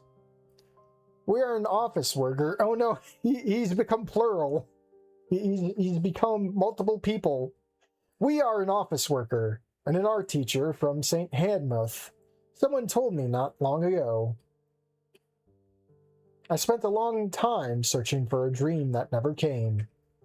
And that got me thinking about many things. Sometimes our purpose is not what we want it to be, but what we are good at. My words are clearly not well received. Unlike me, she spent 5 years fighting for that dream, a dream that never came true.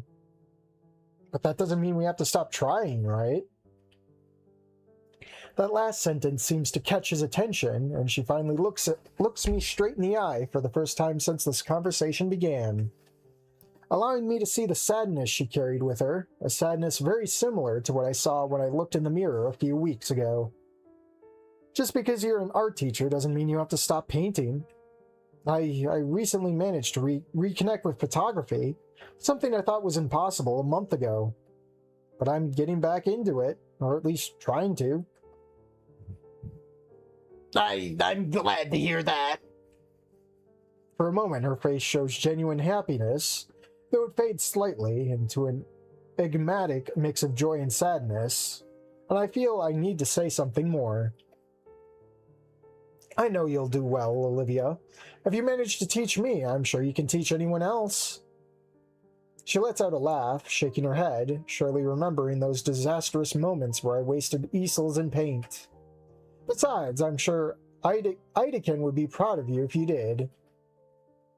Those last words came out of my mouth with much more weight than I expected. The mere mention of her name not only made my chest feel heavier, but it also turned Olivia's face more melancholic. One who did everything possible not to cry, but in vain. Oh, there we go, crying for the milkshake.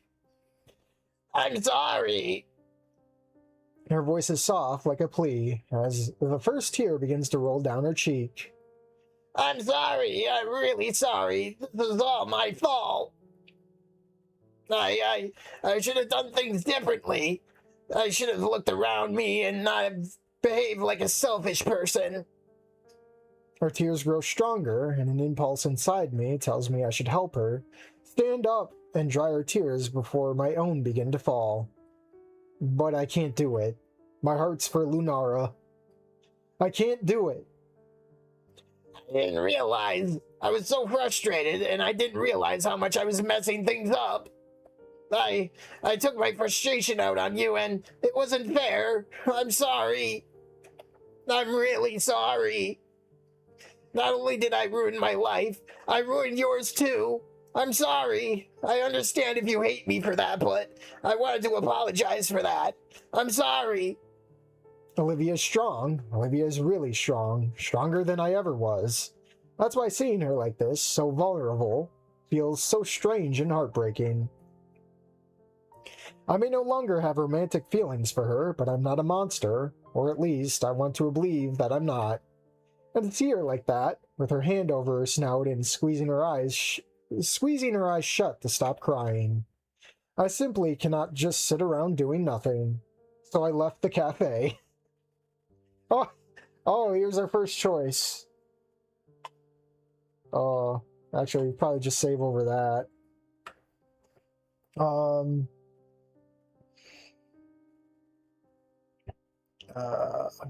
A little. She made her choice. Ending 2, Inko needs to find his own agency and not simp for her. This is the only choice that matters in the game. Oh no. Well, no one wants to simp, so we will not forgive her. Be gone! But I don't want to give them false hope either. It's not fair to her or to me. I remain seated, waiting for Olivia to gradually control her sobs. I don't say anything. I don't even make my nervous breathing too noticeable. I just wait, clenching my hands helplessly on the table. With frustration. Exhausted. The way we both hurt each other simply cannot be ignored. Her tears finally stop streaming down her cheeks, but her eyes remain red, and mucus occasionally makes it difficult for her to breathe properly. That's me! We both remain silent, waiting for something to simply happen. I guess I should say something. What should I say to begin with? My life is better now. I'm coming out of my shell. I'm dating someone who makes me happy. I could tell you how well I'm doing without her. But would it be worth pouring alcohol on this wound? I don't think so, but I can't just leave the wound open. It's okay, Olivia. I finally say, although the knot in my chest prevents me from expressing myself as fluently as I would like. But I must move on. Yes, you're right. I tried to help you for too long, and all I got in return was this. She glances up slightly, only to see my bandaged hand raised. A faint trace of guilt appeared in her eyes before her gaze fell once more upon the untouched food on the table. What's wrong, Olivia? You've barely touched your pancakes. But I don't hate you, Olivia. She finally looks up, as if those words were something she had anticipated in this conversation. For a moment, I even think I see something like hope in her eyes, something I used to appreciate when we hadn't hurt each other so much. Something I can't let grow for the sake of anyone. However, I can't forgive you either. Oh no, she's smiling! I see her shoulders slump slightly as her gaze shifts, while a smile forms on her face that shows anything but happiness. Oh no, she's going to go insane! She brought a gun with her! Get down, everyone! A bitter smile, like that of someone who had just received confirmation of bad news they already suspected. You're right, I really tried. I tried for 5 years. I sacrificed a lot so that you... I stop abruptly. There's a lot I want to say, but I don't want to repeat what she said already.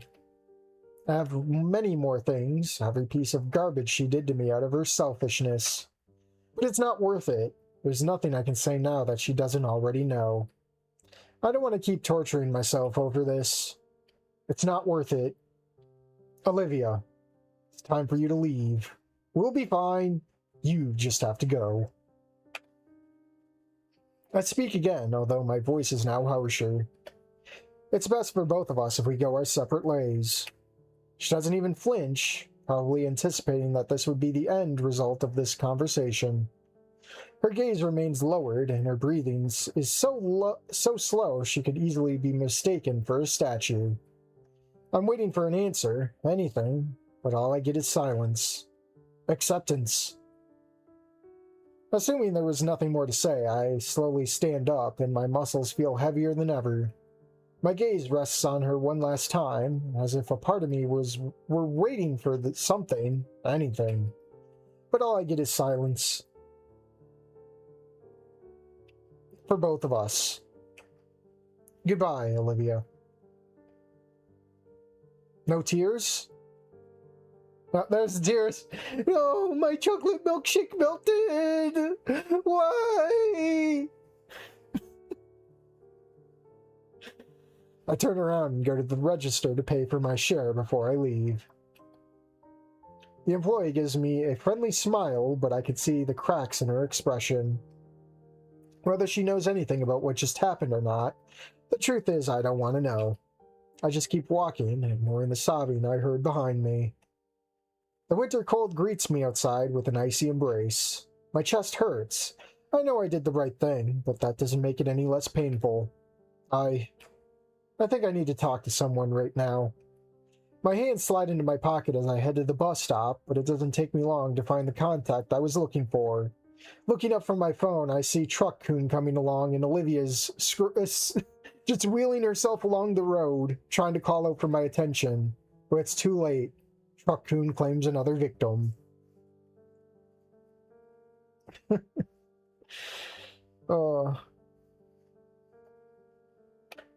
And before even thinking about whether it was a good idea or not, I pressed the call button, more out of impulse than logical thought.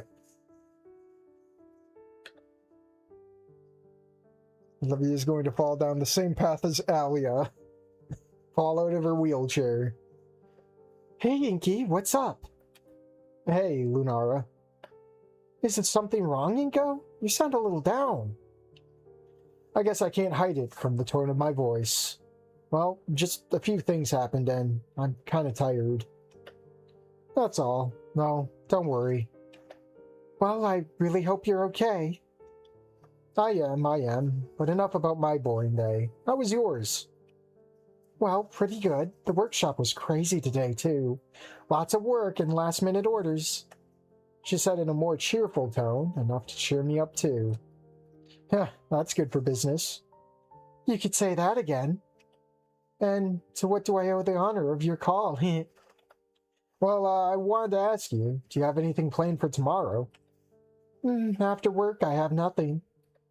Would you like to go somewhere? Maybe rub it in... maybe go rub in the face of a certain baryonyx? Are you asking me out on a date?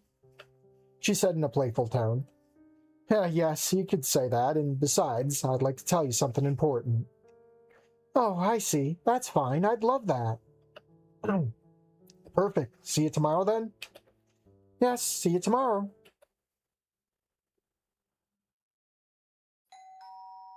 Doorbell. Let me send a text, because I gotta coordinate for grocery shopping.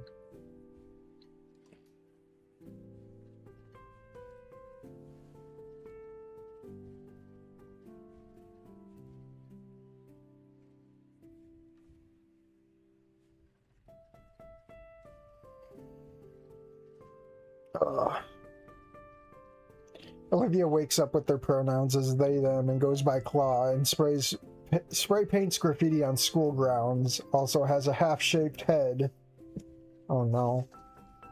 The sound of the doorbell announces my arrival, and to say that I don't feel nervous would be lying to myself.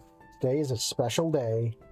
Possibly the most special day of the entire year. Was it Christmas already? The snow falls slightly, and cold embraces my skin, even beneath my clothes, especially my hands, which I cannot hide because of the packages I am carrying. But fortunately, my stay abroad may be coming to an end when I hear footsteps on the other side of the door.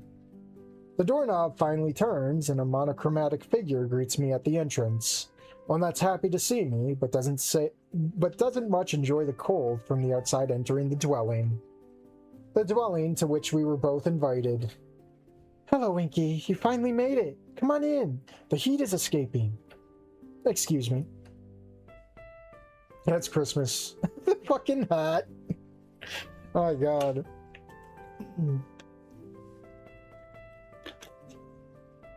I entered the building, embracing the warm atmosphere inside. A small house not far from the sewing shop.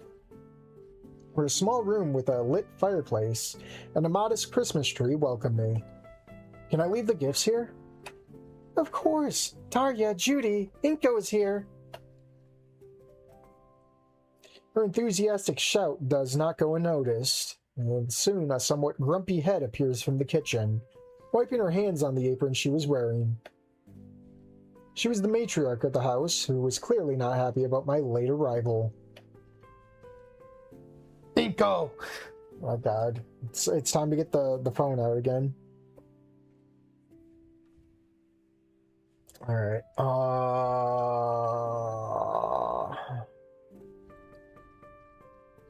Inko, may I know where you were hiding? She asked in his native language, which left me with quite a few doubts. What did she say? I whispered to the Bambi raptor beside me. This time I don't even understand it. Fortunately, our savior arrived just in time, coming down the stairs of the dwelling with a small box decorated with Christmas ornaments inside. Inko, it's good that you're here. We were waiting for you to start. I'm sorry. There was a traffic jam on Bardtown Road, and the taxi had to take a detour. Where can I put this? I ask as I take a bottle of wine out of one of my bags. Of course, Tarya gets happy. Well, at the table, it's time to eat. I'm dying to try Tarya's turkey. Oh boy.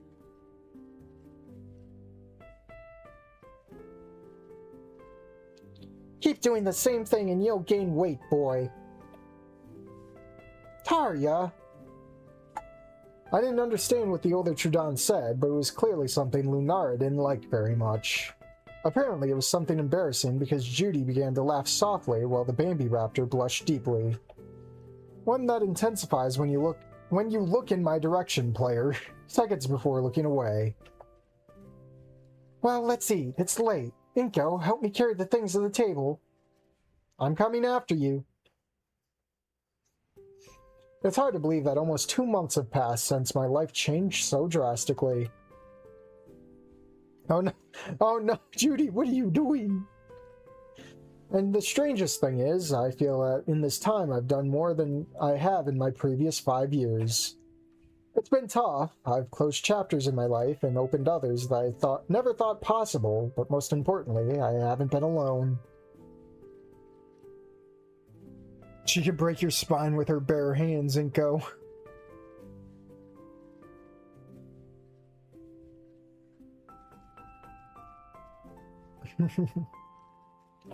The winter event a month ago opened new doors for the workshop, and last night they participated in an even bigger event dedicated to Christmas.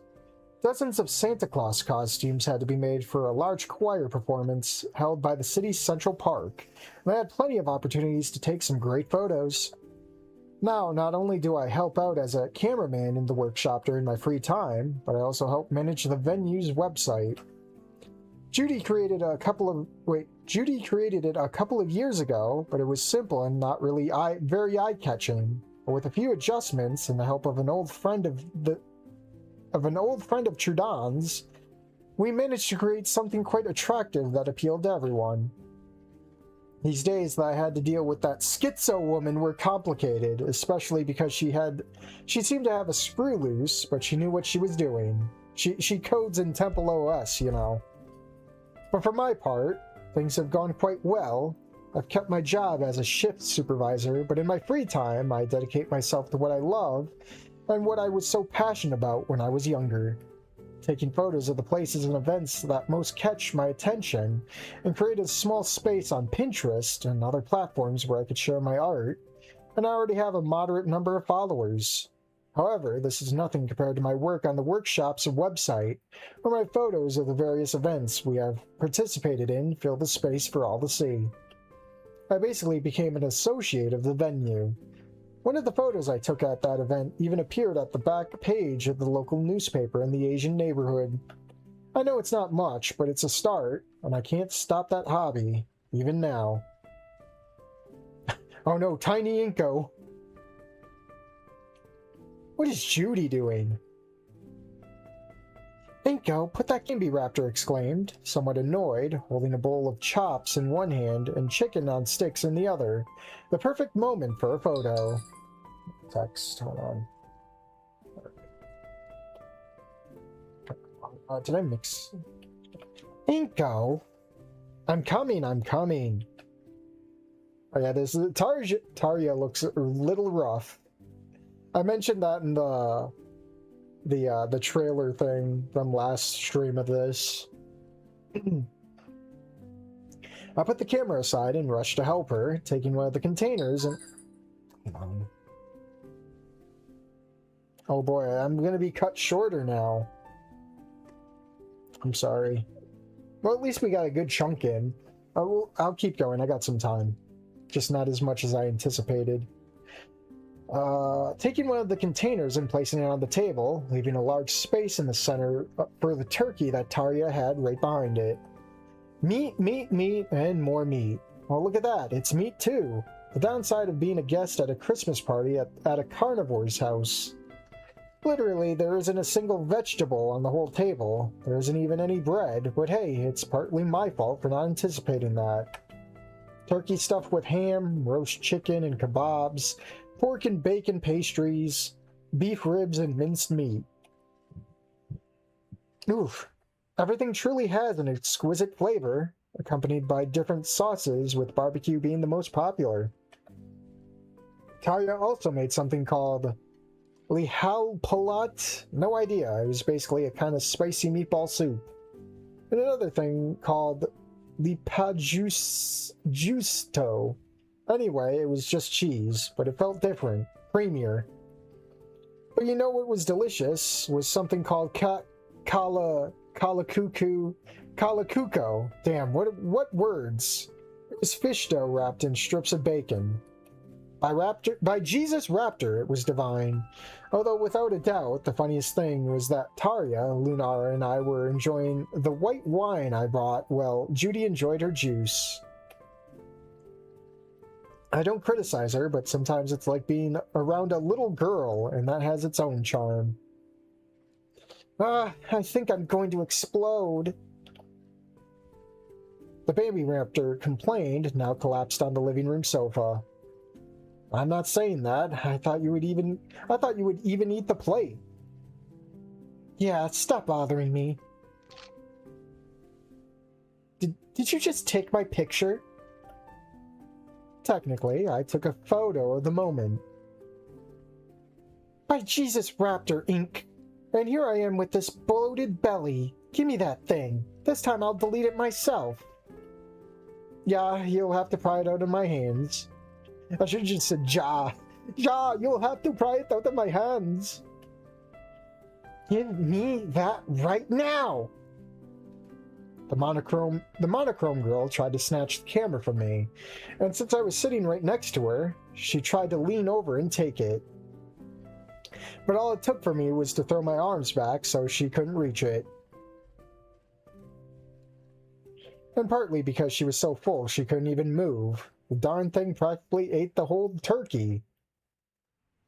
Tarja, Inko's being mean. I give up. Sometimes you're too annoying.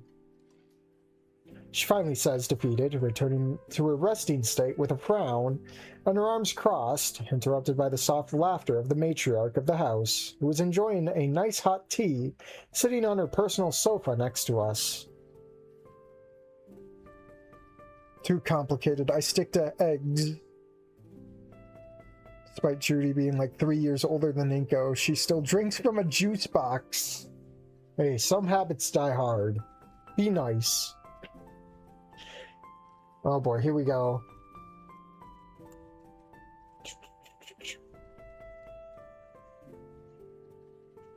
Picture time. I gotta take a picture of the moment too.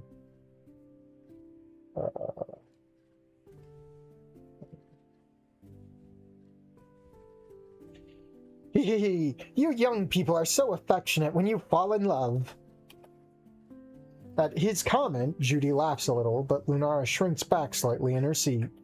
Unlike me, she can understand a little what the Trudons are saying, making me seriously consider learning the basics of their language. But judging by the Bambi Raptor's reaction, it seems that it wasn't a very pleasant experience for her, or so I think. I think it would be a good time to open the presents. The voice of the youngest Trudon catches our attention, and seeing that it is close to 7 in the evening, it doesn't seem like a bad idea. This idea was enthusiastically received by the girl sitting next to me, who it seemed had forgotten that she has a full stomach and couldn't get up, because she threw herself onto the little Christmas tree like a child full of excitement. All right, let's start with him, for Tarya, from Judy. Oh, this is nice. Oh wait, no, this is Shido's art. This is Shido's art, isn't it?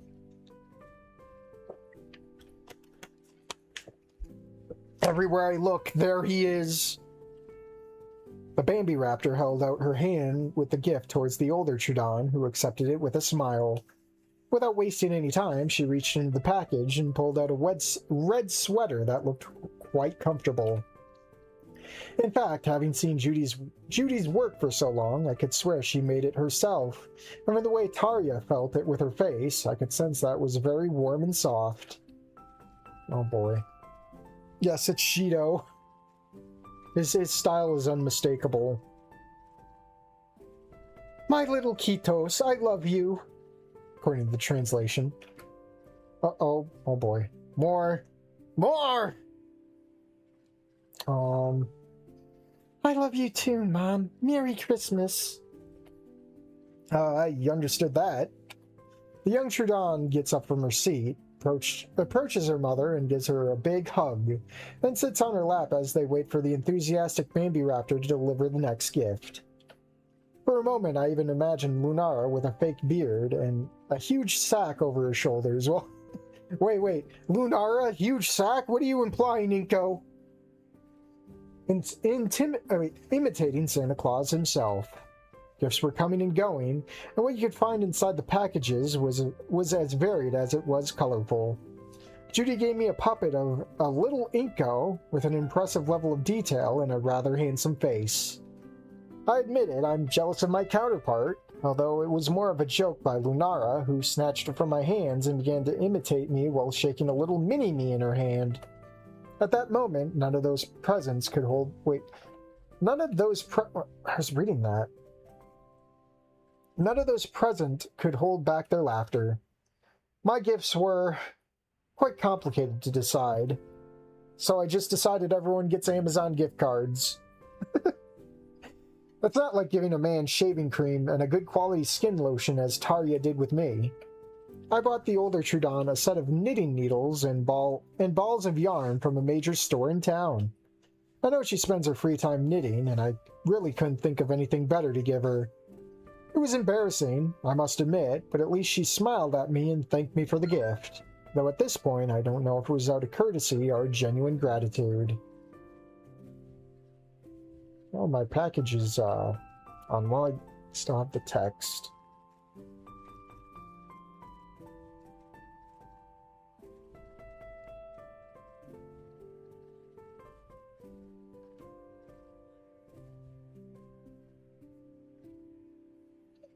Alright.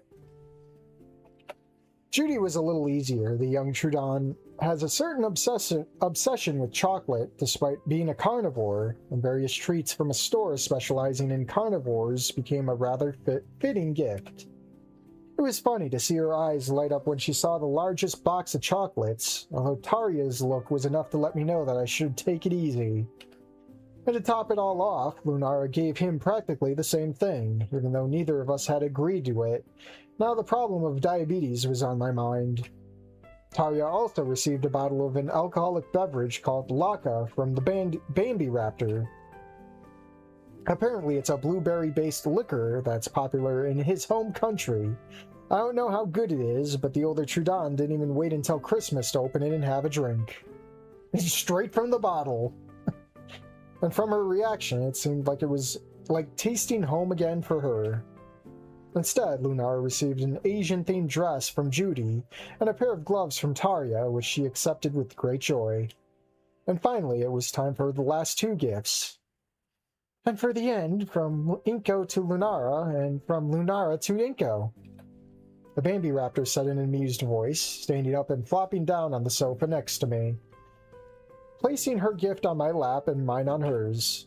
Her present was a box wrapped in blue Christmas paper and adorned with a green bow. Mine was a little simpler, a box with no particular shape, wrapped in gift paper and tied with a red ribbon at the top. A red ribbon on the top. Just joking. I hope she really likes it. So, you first? Not at all. Ladies first, please. How chivalrous. She responded in an exaggerated tone, exciting laughter from everyone present. More Cheeto slop. Lunara removed the ribbon from my gift, and as she unwrapped the paper, she found a red cloth which she looked at curiously, feeling the solid dish-shaped object hidden inside. And as soon as I saw his reaction, I knew I hadn't been mistaken. No, it can't be. It's a Mayan calendar. I remember how much you liked humanities. You used to talk about it in high school, and well, I thought, do you like it? I love it. I've been wanting to get one for a while, but I couldn't find where blatant Chinese... Wait, but all I could find were blatant Chinese knockoffs. Where'd you get it? Made in Mexico? How? I ordered it on request. I'm glad it arrived on time. Pinky, no, you shouldn't have bothered. Thank you. Not at all. Merry Christmas, Lunara. Well, now it's your turn.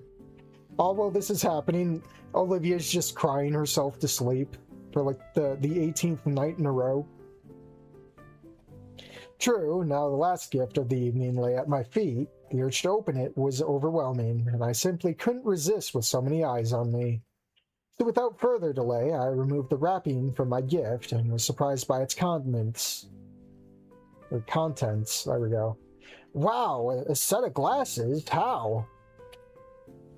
Yeah, I did a little research and, well, I thought this would help you a lot with the photos. Do you like it? I love it. Thank you very much. And they're very good quality. I'm glad.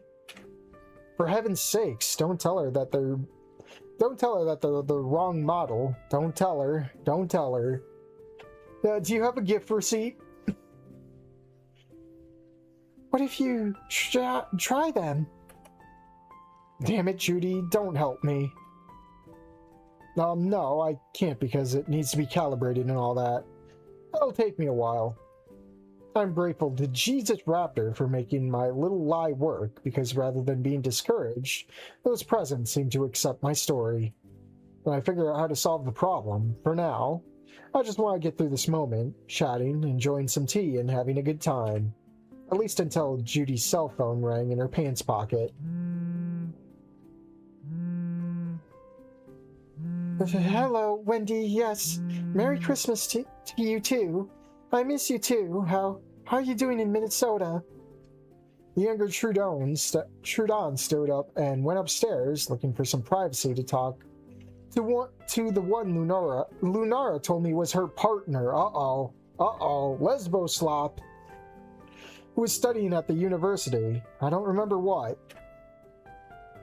I was curious to see Tarja laughing discreetly for the first time in a long time. No wonder Tarja is so grumpy. Her genetic line ends with Judy. I feel you there, Tarja. Maybe we can try again. Oh boy, oh, never mind. I'm going to tidy up the kitchen. I'll be back in a little while. Epstein would be proud. Uh-oh. The older Trudon then gets up and leaves, leaving Lunara and me in the comfort of the sofa, in a cozy silence interrupted only by the crackling of the wood, which is slowly consumed by the insatiable but warm fire in the fireplace. It's 5:10. Maybe I got one more scene in me. A scene worthy of being captured and preserved for eternity, but for some reason I simply want to enjoy it with my own eyes. I look to my right only to see Lunara in a similar situation. Her gaze is lost in the same scene, a beautiful smile on her face. However, she turns in my direction as soon as she notices my gaze, and after a second of curiosity, she gives me a warm smile. Before I knew it, the words were already coming out of my mouth. Hey, thank you. She looks at me strangely, somewhat amused, with one eyebrow raised. And what exactly is the reason for that? For everything. This time has been one of the best moments of my life. I really don't know what I would have become of me if I hadn't gone to the workshop that day because of my pants ripped. She's yapping. Don't exaggerate, Inky. I mean it. At my words, his expression changes to one of curiosity, although the smile remains. When I left everything behind, I felt lost, without purpose. I didn't know what I would do with my life, and I hadn't even thought about it, but that day, everything changed. My words get stuck in my throat. Fear of saying what I want stops me, but the smile on his face gives me some courage to go ahead. Now that we both turn to face each other. I know that at first I was an idiot and I messed up big time. And yet you gave me the opportunity to make amends, and not only that, you also gave me the opportunity to take up my hobby again. These days have been by far the best of my life, and it's thanks to you. Alright, here we go. All or nothing. You can do it, Inko. What I mean is that, Lunar, I would like... why is it so difficult? I wanted to tell you that my words become a haven of calm. Everything becomes silent. I could see in the corner that Taria is recording this moment on her cell phone. There we go. Smooch. Is this Foss art? This looks like Fost a bit. Oh shit, she's on her way. Fuck, we're gonna have to end it like here. I gotta get ready to go shopping. It sucks. It's so last minute. I heavily apologize, guys. But at least we leave off on that. Well, we'll just end the stream here. I'll set one up for tomorrow for sure. At 5 this time and not 3. So, hope to see you guys there. Have a good one.